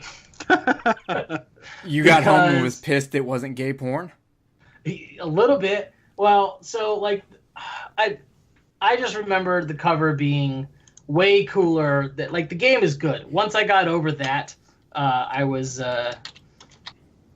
really enjoying the game. But the cover is this fucking badass, like Conan style dude slashing at these monsters, and I'm like, okay, this game's gonna be fucking dope. And then I turn it on, and it's this weird looking like knight in full armor, and he like swings his sword like it's a fucking poodle. Like it's his penis. It's yeah. Like, let me stab you with my fucking like, sword dick. Yeah. What the fuck? This is not what I signed up for. But then the gameplay ends up being pretty fun, and the challenge of actually beating the stages and figuring out how to beat the stages, because it doesn't really tell you. Like that first one when you start in the forest, you know what I'm saying? You're there and you got to find all the keys and stuff and whatnot, but it gets even more frustrating the further you get in it. You know, like you're especially trying to find those damn keys and stuff like that, and then you got to have, believe it or not, you got to have strategy to start getting the bosses, and then when you fight the wizard at the end of it, it's just it's a motherfucker, you know, and it's even worse in the second one. Should have just played Jaws for the NES like I did. Oh yeah, let me tell you about it. I love playing that. Shoot that fucking shark in the face. All right, so there's what? If you can get them to show up. Oh, I get them to show up. I get all the sharks to come to the yard. All the sharks want some of Daddy's dick. I got really weird. Speaking of weird, we are going to take another break. You are going to hear the shortest song of the night, my song, Romeo Will Go by Every Time I Die. I apologize in advance if this is too punk and too chaotic for you. But it's amazing, and I don't care what you think. So we will be right back. The song's only like 2.5 minutes long, and we'll get into our last topic before we move on to cover the first episode of Berserk. So we'll see y'all here in a minute. Tonight I'm coming home. It's over. Man's been fucking guilty. Less than fun relief. Beaming like a newborn acid. Perfect. Buy-in.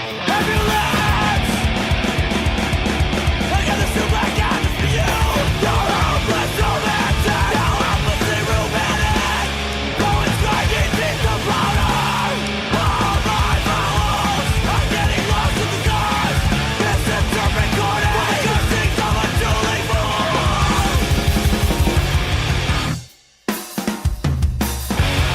He's the chief secretary in a hospital bed. Maybe I'm dead if I felt for life. Everybody's time to lay down with you. I got me under a rug. Maybe I bump my head.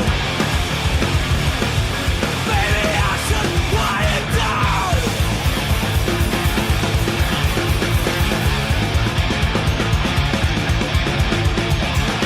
Don't bet it another blackout. I'll be alright. There's an army at my window, waiting to lose this fight. Suffocating the song like glitter. The fucking champion. Tonight will be my royalty and treasure. Happy I'm ridiculous. That's a delicate love song in this. Kicked out and drooping in verse.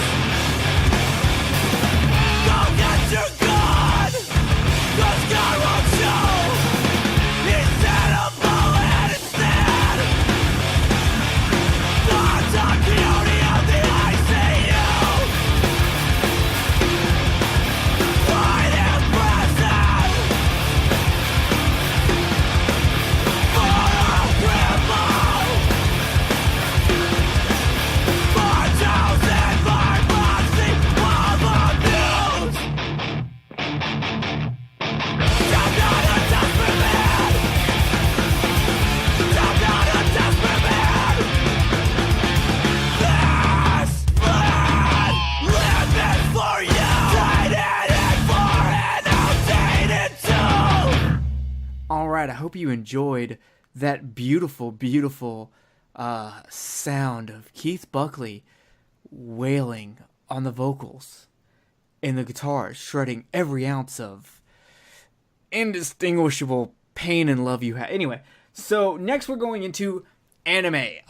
Something our generation really got to experience that others before didn't is anime. It started showing up on our TVs. It started showing up at our rental stores.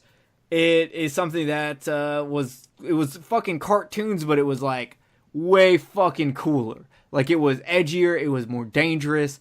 It was a little different. So we're going to talk about some of our favorite anime. Now, we've done an anime episode. We've done 2 anime episodes. So you can check that out if you want to hear about Perfect Blue, Wicked City, and the 2 Vampire Hunter D movies. Yeah. But originally I was going to do Berserk. But I can't do Berserk because we're going to talk about Berserk on ongoing episodes. But Berserk is my all-time favorite. But since I can't choose that, I am going to choose the most depressing thing I can. Neon Genesis Evangelion. Yes. Neon Genesis Evangelion is... so here's what happens. You know, you have a fucking planet Earth, right? Get then the all fucking robot, Shinji. Not yet. First, there's a calamity on Earth, and we get the 3rd impact, and there's a big explosion, and Earth gets pretty fucked up. You know, Tokyo's fucking gone. Many places are fucked up. So the world gets together. They kind of find this giant angel body of Lilith, and they find like the Lance of Longinus and shit. But then these angels, these giant monsters, start fucking attacking us. Well, how do you deal with that? Well, you fucking build giant mecha robots and put 14-year-old children in them and have them fight the fucking angels. Makes perfect sense. Jay, now you can say it. Get in the fucking robot, Shinji. Exactly. Your Eva pilots are Shinji Ikari, the father of Gendo Ikari, who makes me cough, who runs Nerve, which are the people behind the Evas, and who are also behind the Human Instrumentality Project, which I'm not going to fucking go into. And then you also have Asuka Langley Soru, who is from Germany. She's a badass. She don't give a fuck what you think. Don't talk about her goddamn mom. And then you also have Rei Ayanami, who is super mysterious. And she's got red eyes and blue hair. And a thing for older guys. And you think the show is just about, you know, giant robots fighting monsters. But then it turns into this whole fucking thing about the mental state of human beings. And there's all this, like, religious shit in there. And about bringing on the destruction of humanity and shit. And it's just... It's fucking crazy. It's intense. The ending of it is super depressing. It has this huge tonal shift towards the end. It's fantastic. If that's too depressing, there are other things you can watch. But the one out of the many I could have chose, because I almost did Trigun also, because I fucking love Trigun. But I decided, God, so good. I decided to go with Neon Genesis Evangelion. So one you should definitely check out. It's coming to Netflix this year, so when it does, check it out. It is definitely worth your fucking time. Jay, what do you got? All right. So my favorite anime is a little cliche, but it's just because of sentimental and nostalgic reasons. My favorite anime is Dragon Ball Z. Now, it being my favorite does not blind me to its faults. It has a very formulaic layout. Bad guy shows up, good guy loses, good guy trains, good guy wins, bad guy shows up, good guy loses. Somebody dies, somebody gets wished back to life. It's very formulaic. Only one character actually has any kind of fucking character development past, like, the first arc. I like Piccolo. Piccolo has a little bit in the first arc. To be fair, most of Piccolo's development happened in Dragon Ball. That's also true, but he has even more in the first little bit of Arc of Z, where he goes from fuck this to all right, I'll take care of your kid, and then he becomes Gohan's dad, because that's how real life works. Yeah, because Goku is a piece of shit. Yes. Vegeta, however, has continual improvement and character development, and is easily the best character in the show. It's my favorite. I'm a Future Trunks guy myself, but Future Trunks is good. Yes, Vegeta is amazing. No development for him. I disagree with you there. He has actual father issues that they actually do work on, unlike Gohan. I guess that's true. And he while he's only in a small part, he has one of the best storylines in the series for being so small. His storyline is good, and the history of Trunks is one of the few movies that is actually canon. Yep. So that's a plus. But So this is one of the very first animes that I actually watched, and I'm not talking like Pokemon because I watched Pokemon. I'm talking about like full on animes. I actually It's one of watched the very Dragon first Ball Z ones. before Pokemon. So I did as well, but it was when I believe USA had the rights to it, and I had only gotten to see like 3 or 4 episodes, and I could never find it again. I don't remember what happened, but I could not find it again. I wasn't into anime yet, so I wasn't aware of like the ability to purchase the VHSs, and so I got reintroduced to Dragon Ball Z when I rented a cassette from fucking Blockbuster, and it was the middle of the Frieza saga. Oh, right so after you weren't Goku. watching it on Toonami? No, I was. And that's where I Eventually- first got introduced to Toonami. So I had rented this. It was right in the middle of the Frieza saga, right after Goku wakes up from being damaged, and he goes to fight Jason Birder, and or when he first gets to the planet. Sorry, not waking up. And he goes to fight Jason Birder, and he's just standing there, and they're like flying through him, and then they're like, "Oh, he's moving so fast that we can't even like." It just looks like he's standing still. And so, me not having seen the other rest of the series yet, I was like so blown away by that concept. I was like, "Holy shit, that's fucking awesome!" And because it was all action-oriented episodes, I was just hooked immediately. And then later on, I discovered it on Toonami and was able to watch the entire thing. And I absolutely remember watching the new quote-unquote episodes every single week and being mad when they kept re-airing the Cell Saga because we were waiting for the Boo Saga to be translated and brought over and put on Toonami. But since then, I've rewatched the entire thing on DVD. And then for Christmas, my mom actually got me the Amazon exclusive full series box set.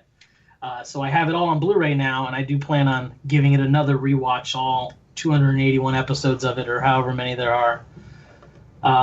But yeah, just despite its flaws, the comedy is usually pretty solid. The action, even though it's predictable, is super entertaining.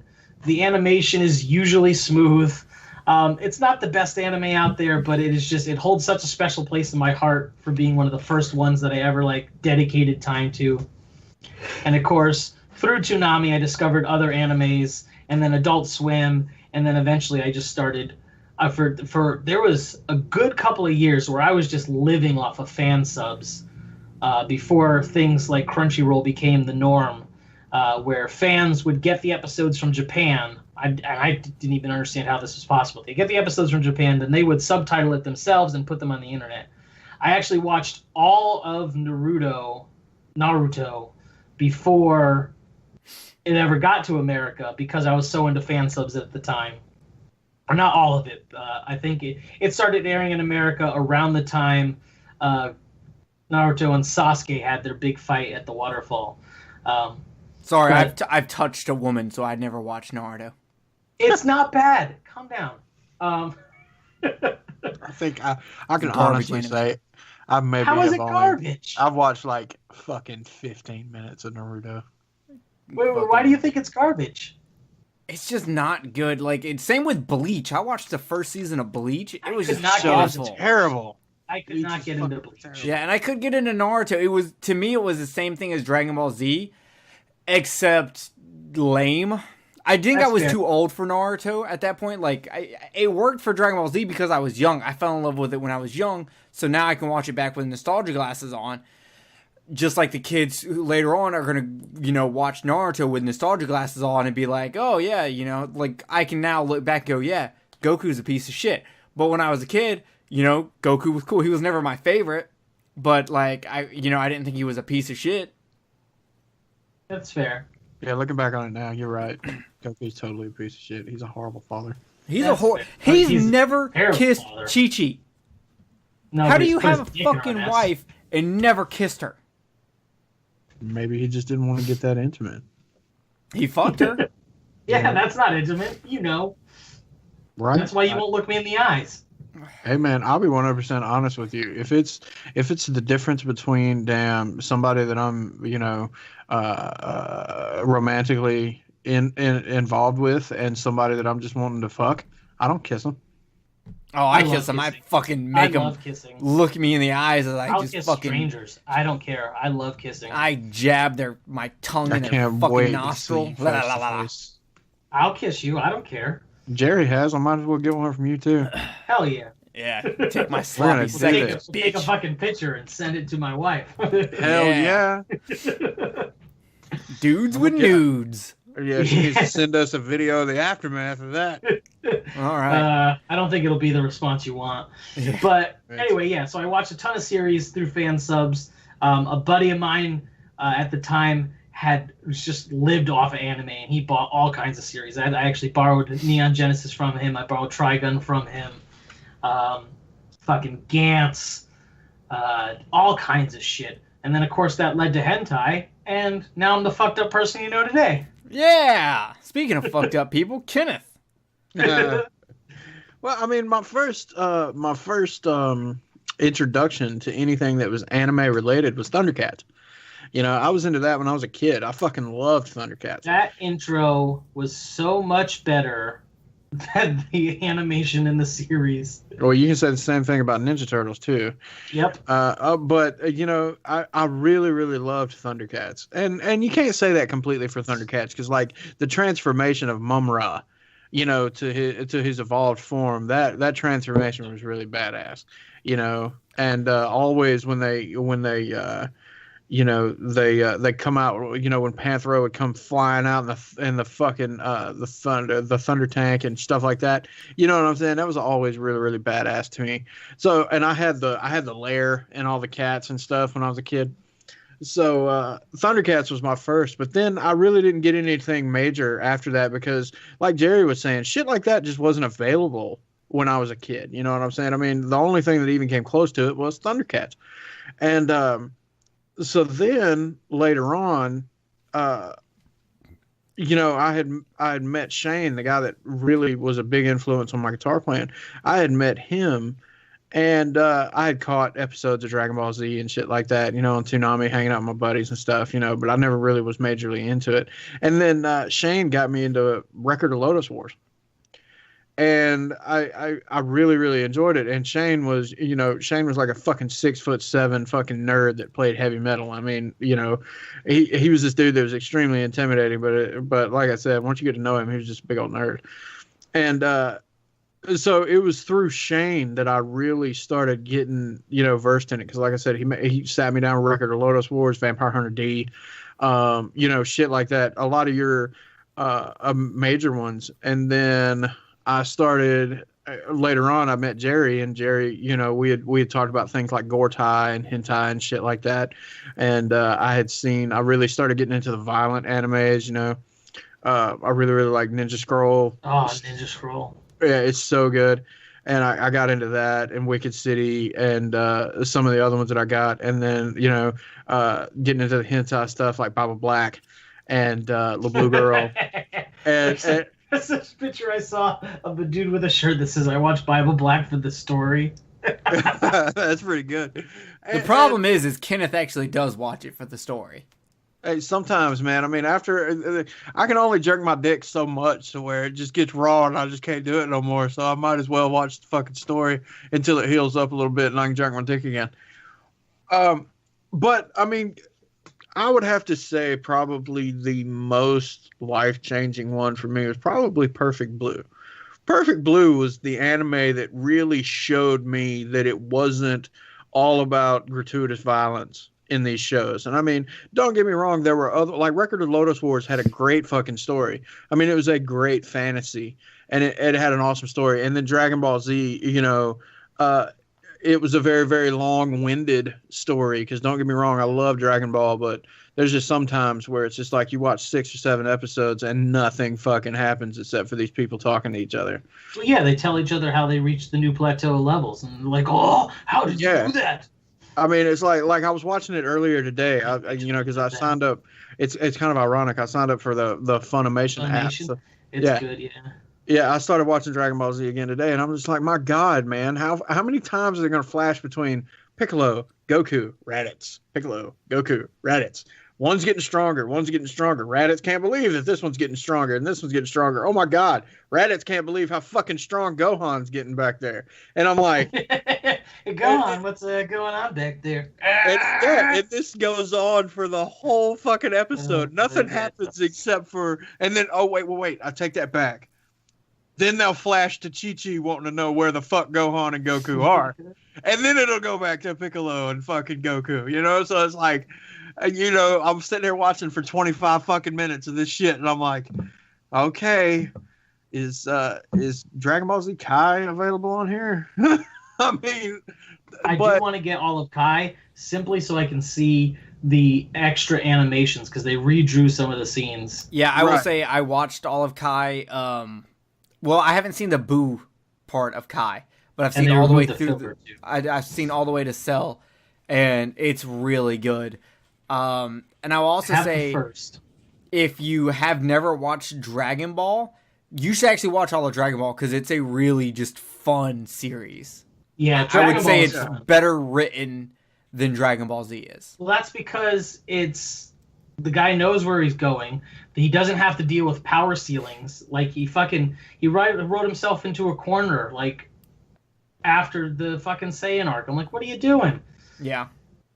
So I mean, but you know, I'd probably have to say Perfect Blue was it. That was the one that really showed me, you know, that this animation could really take it to another level. You know what I'm saying? Because it's like Perfect Blue, you know, we've done an episode on it. It wasn't this action oriented movie. It was dramatic and psychological and stuff like that. And so, you know, it definitely opened the door for me to look for other things. And then on top of that, I mean, you can't forget about one of the classic animes that just about everybody fucking knows. Goddamn, Akira was goddamn amazing. And it is 2019, which is the year Akira takes place in. Sweet. That was another one right there. When I first saw Akira, that fucking movie blew me away. Yeah, Akira is like, one of the greatest anime movies ever made. It changed the animation industry completely. It's fucking amazing. I finally sat down and read the manga, and the manga's fucking insane. Right. And isn't the manga like 12 volumes long or something ridiculous? 6 volumes long. And it's completely different than the movie. But I can honestly say that I am, you know, because Jay's not much younger than me, but I can honestly say to be at the age that I am, I am looking around at some of the people that I know, I am very glad that I was introduced to Japanese animation. I am very, very happy about it because it's a whole completely new avenue of amazing things, and that opened me up. Paying attention to that opened me up to paying attention to where some of my favorite video games came from, and then later on when not only anime but movies. You know what I'm saying? Like some of the best fucking martial arts movies that me and Jay fucking love come from these countries overseas that we never really paid attention to. And I think that anime coming from Japan was an avenue for all of these things really hitting the mainstream. You know what I'm saying? Like having, you know, an abundance of animation or an abundance of these martial arts movies and stuff like that. I mean, I think that once all that hit at one time, I think that's really where the avenue came from, and I really, really am. I'm very appreciative that it did because it definitely broadens the horizon of that entertainment genre. Sometimes it takes something mainstream to get somebody like. I was never really into martial arts movies until Crouching Tiger, Hidden Dragon came out. I went to go see that in the theater. I read the subtitles, and I was the first time that I had ever experienced wire work of any kind. And after that, I just started eating up everything. Iron Monkey, and then the old Jet Li movies, Once Upon a Time in China. And I've got all of those. I actually picked up Legend. Well, they're over here because after Jet Li became really big, they started releasing his older movies over here, sometimes the newer titles. So I have Legend 1 and 2, the Jet Li movies that I found at a fucking pawn shop. Those are fantastic movies. I don't remember. Feng Sayuk is their actual name. Feng Sayuk 1 and 2. Nice. But he called him Legend over here, I think. Did you see House of the Flying Daggers? Yes, I went to go see that in the theaters too. I just started eating up martial arts movies. And then at one point, there was a kiosk in the mall that had opened up, and it was nothing but imported movies that would play in any player over here, and sometimes even bootlegs of old martial arts. And I would fucking drop so much money at that place because I was living with my mom and had a job, so no rent. Yeah, I was just going to say we had something similar to the kiosk. It was the bootleg guy that set up his little thing in the middle of the mall, and he. Well, yeah, he like when I say kiosk, I mean like a hut, like not a storefront, but like one of those middle of the walkway.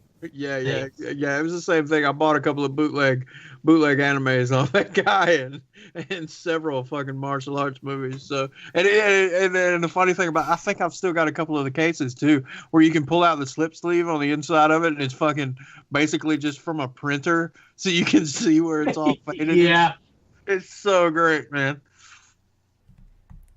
All right. Well, speaking of great in anime, we are going to take one more break where I'm going to play the intro to Berserk, and then we are going to get into episode 1 of Berserk before we close this out. So we will be right back.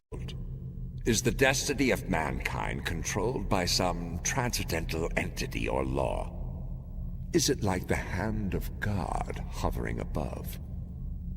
At least it is true that man has no control, even over his own will.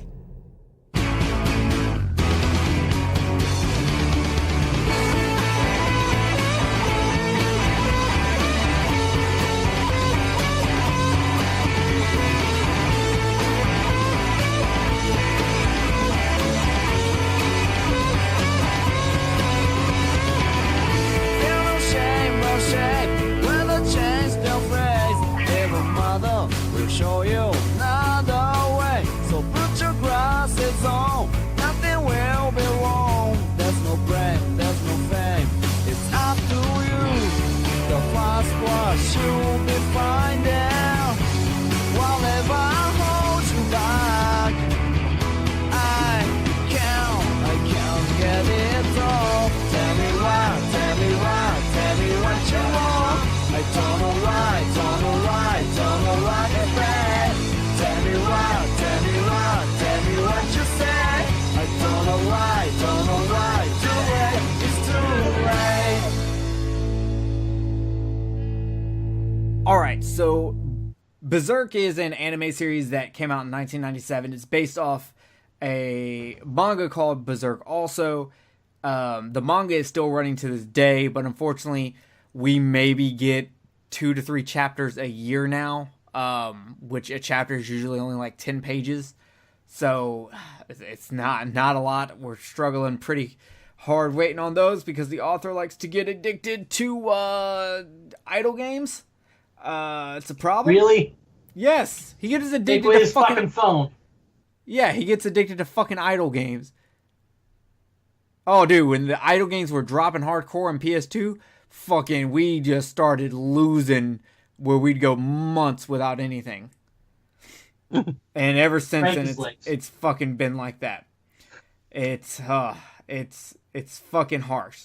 So, what is Berserk? Well, Berserk is a dark fantasy series that is about a mercenary group called the Band of the Hawk, which is led by Griffith. And our main character's name is Guts, and it's about him meeting up with the Band of the Hawk and Griffith's dream to one day own a kingdom. So we start today with episode 1. Now, they don't really they do have episode names, but no one really cares anymore. But the first episode is called The Black Swordsman. So basically, we start off with a bar setting with racism, and sexism, and exorcisms, and jism. So a girl is being assaulted in a bar by these guys, and keep in mind this is medieval. So This shit just happens and people let it. Well, next thing you know, one of the guys assaulting the woman gets a fucking arrow through the head.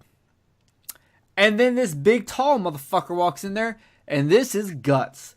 And fucking Guts. One of the fucking guys that was assaulting the girls, he starts popping off the mouth. Guts throws a fucking dagger into him, and then says, tell your master the Black Swordsman is coming. That the Black Swordsman is here. So then a guy tries to attack Guts, and we see Guts take out his giant fucking Dragon Slayer sword and cut him in half. And I mean, this sword is fucking huge. I thought you were finna say, you know what I love about his huge sword?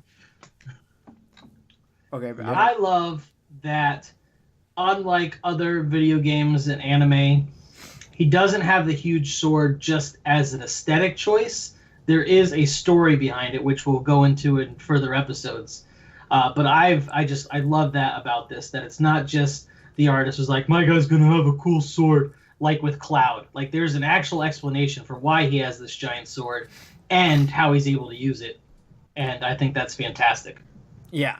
So then we find the town's priest then goes and tells the Baron what's going on, and we meet the Baron, who's this very vampire-looking motherfucker.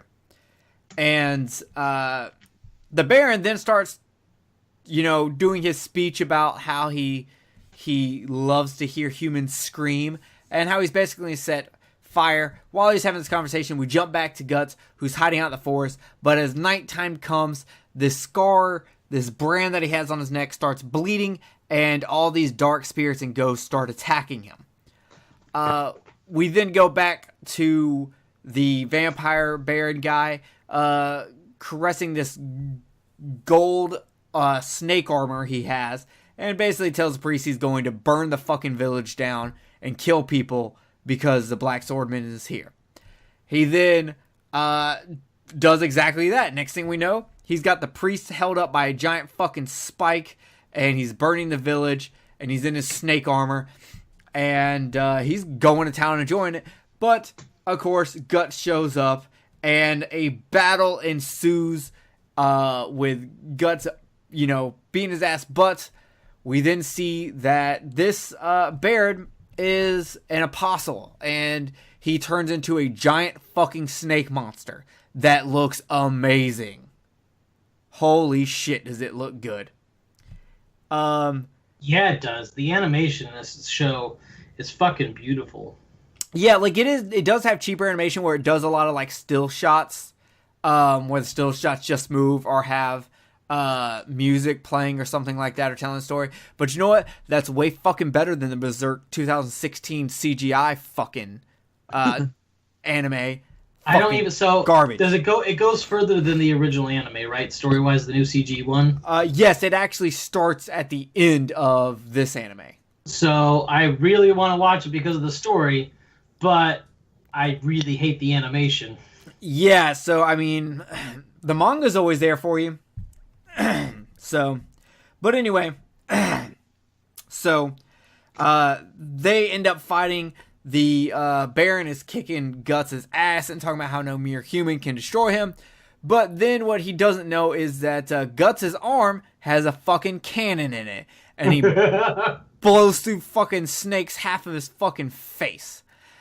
He then, Guts then starts shooting arrows into his face while he tells him that, I thought a human couldn't do this. Well, look at this. This human's doing it to you.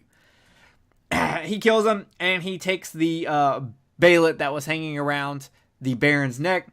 And then it jumps back to the past where we go back to Guts as a teenager as he's about to fight the Great Knight Pazuzu. And then that is the end of the episode. So with that recap of the episode, let's now go to Kenneth, who is, he's the reason we're doing this. He's never seen Berserk, and Jay and I love Berserk, and we wanted him to watch it and go through it and tell us his experience as he watches it. So he's going to posture questions that he's going to have that he'll get answers obviously later on, and we'll help him where we can, but there's going to be sometimes we can't. So hopefully you're watching it. You can watch this entire series on YouTube if you want. So it's out there for you. But Kenneth, what were your first, what did you think of the first episode? I thought it was really good. I hate the fact that it wasn't more informative, and the biggest irritation that I've got at this current moment is the fact that I'm having to wait episode by episode to watch this fucking show, because I just decided one night that I was going to watch the first one, and then that led into us doing it here, and I was gonna get started, go into the next one and the next one, and then Jerry's just like, no, wait, we're gonna do a show on it episode by episode, so you might not want to go forward. And I'm like, well, fuck, because it's like you get this really amazing animation and the thing with the snake monster and whatever, and you're like, it's like you're watching the end of the end of a movie first. And so I'm watching this shit going on. I'm like, what the fuck is going on? Because you got this real big fucker with only one eye and no patch over the fucking eye, which is irritating.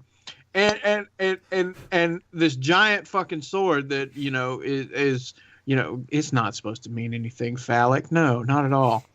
And he's just got this giant fucking sword. He needs the big sword to kill the big snake. And he fucking goddamn goes to fighting this giant fucking snake, and this dick of a guy that's just like, all humans are pussies. And then he gets his ass whooped, and I'm like, the whole time I'm watching it, I'm like, this looks fucking great. I don't know what the fuck is going on, but it looks goddamn great. And so that was probably my biggest issue, is just like, I really want to know what the fuck is going on. And now, since we're doing this one, I can go ahead and watch the second episode. And it's hard enough when you're watching something that goes episode by episode to wait a week to watch the next episode. This has been damn near a month. So here's what I'm thinking to solve this. I think we'll probably end up doing a couple of episodes at a time. We'll do like 2 or 3 episodes at a time, because obviously there's not... until we get later on where it gets like really deep. So like probably not on Horror Coliseum episodes, but on the regular standard shows. What we'll do is at the end of it, we will do the Berserk part, and we'll do like 2 or 3 episodes at a time, whatever we have agreed on beforehand. Oh, okay, cool. And then what the fuck ever is going on with this dude's neck? I'm just like, okay, there's this really cool symbol that's like bulging out of this guy's neck. And from the things that I've heard about this show, I'm just like, okay, is this dude fucking fixing to Hulk it up and go ape shit? And it doesn't happen. And I'm like, well, fuck. Yeah. So, I can't wait. I remember the first time I watched it, my buddy John set me down. He was like, you have to watch Berserk. It's fucking amazing. I was like, all right. He set me down, and after the first episode, I was like, dude, there are fucking giant monsters in every episode. And he was like, well, no, but just watch. You just have to watch. And I did, and I was blown away. I immediately started reading the manga. I read every chapter that comes out. I've sat through watching the shitty CG fucking Berserk. I think the first time that I ever heard of this was through Shane. I'd never seen it, but I heard of it. And I think that he had them and was watching them, some kind of DVD box set that he had or something. And, because this was before you could find whatever the fuck you wanted on the internet. And I think I'd heard about it through him, but that was about as far as it went. So I knew it existed. And he was probably the person where I heard some of the details about it. But it looks like it's going to be interesting. It's like I remember, it's kind of like the first time that I fucking ever heard of and saw Hellsing. And that was one that I didn't even bring up in the when we were talking about anime earlier, and that fucking series was goddamn amazing. But I think it was kind of the same thing, where somebody had talked about it and I'd heard about it and then finally it was Tim Shaw that hooked me up with Hellsing the first time. Oh yeah, I remember Tim. Yeah, he was the first person that actually let me watch Hellsing, because I think he showed up at the apartment with it one time.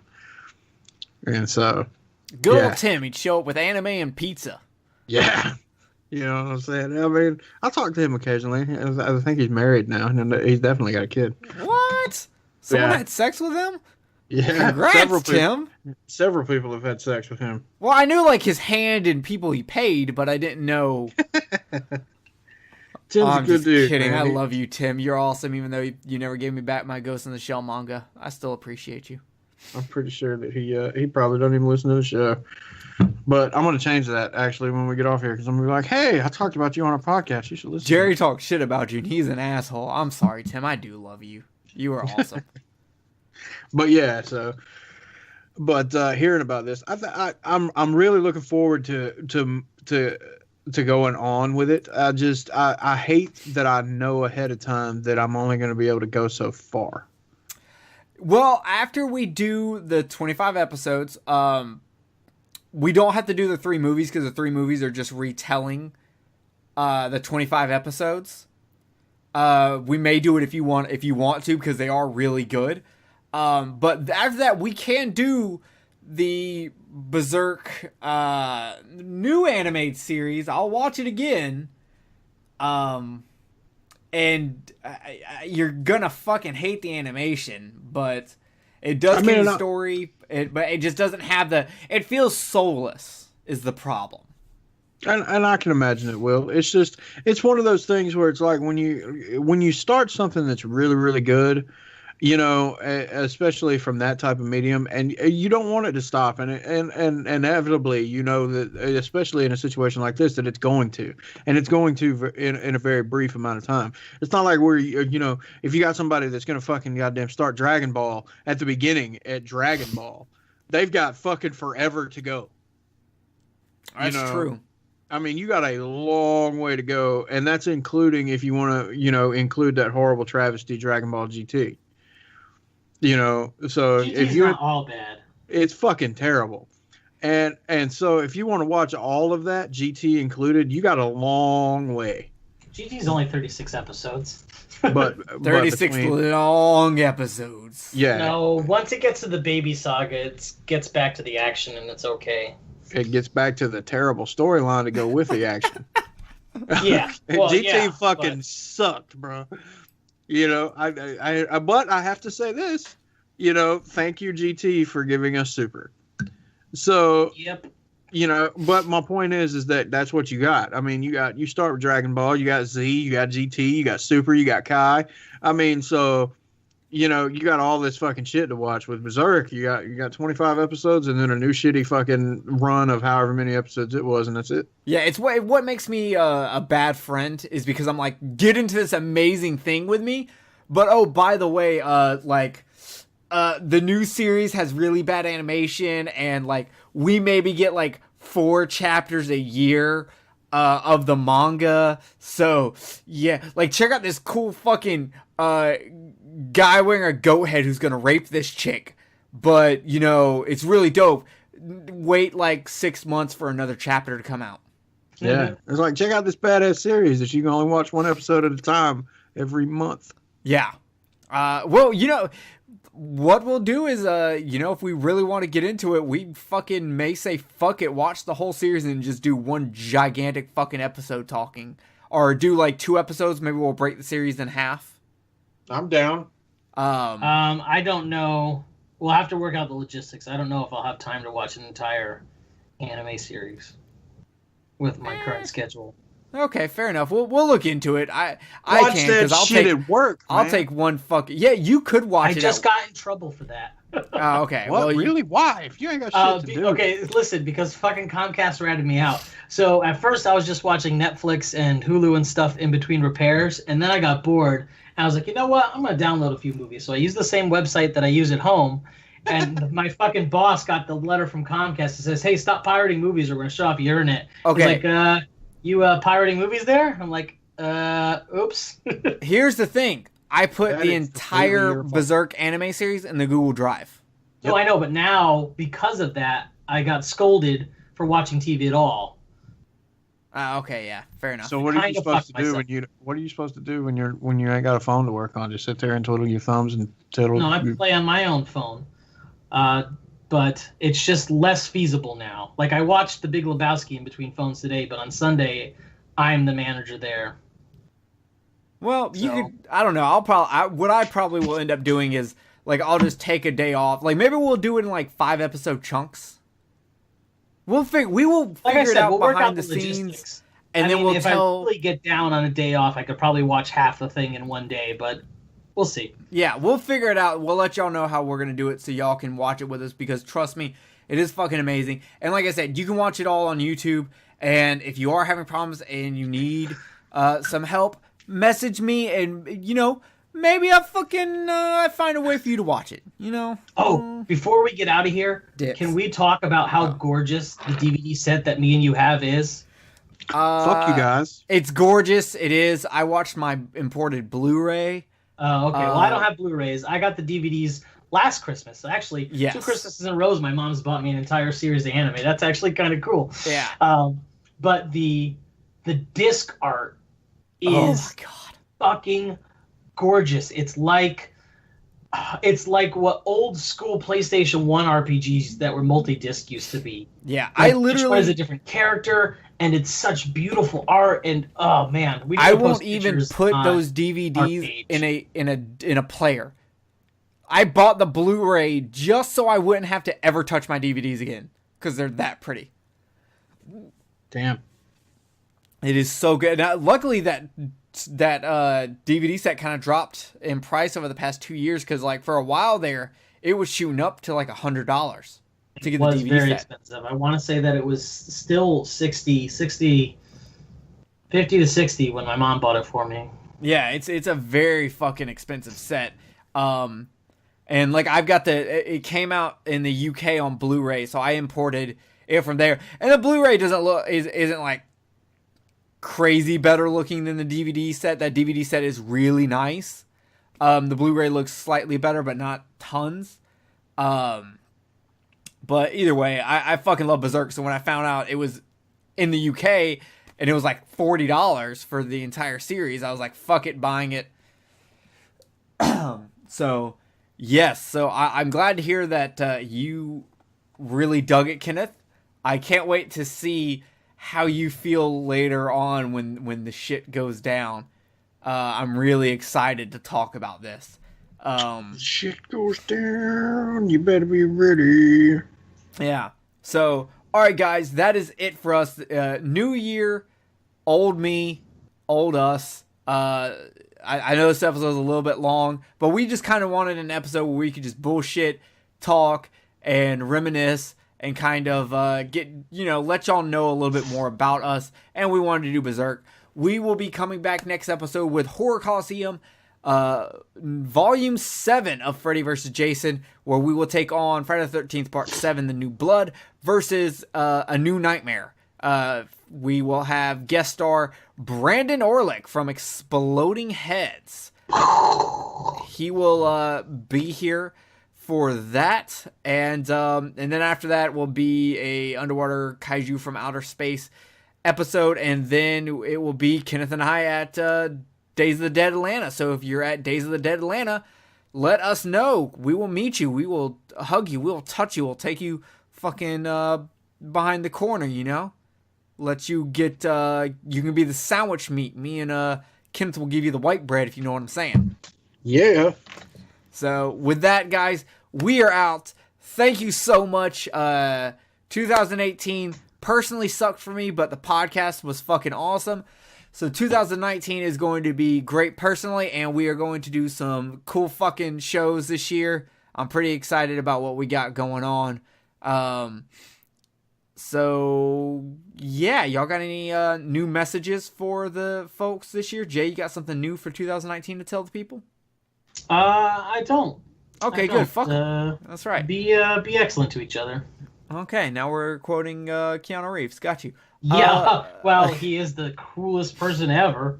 I wouldn't go that. I saw a dog the other day, but Keanu the Reeves Baba protects Yaga. dogs, so. Baba Yaga. Kenneth, you got any new words for the people? I'm going to Romania in May. Are you really? Yeah. For what? See Dracula's castle. That's fucking dope, dude. Yeah, my mom and me have been trying to plan a trip that we could, just her and I could go and do for a long time. So, yeah, if everything works out the way it's supposed to, I'll be in Romania on my birthday. Pretty fucking dope. Yeah. Also, guys, if you wanted the audio-only versions of the Creature Feature commentaries, they are now on the podcast feed. So if you randomly was like, oh, you just had 5 new episodes pop up, that's what it was. I asked people if they wanted audio version only. They are up for you now. So yeah, we're out. We will see you guys in like another week. Peace.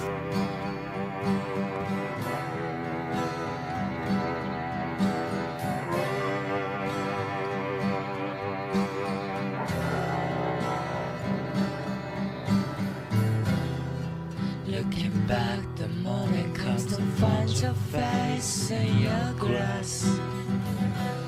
Take the moonlight, by the tail to any side, just shedding.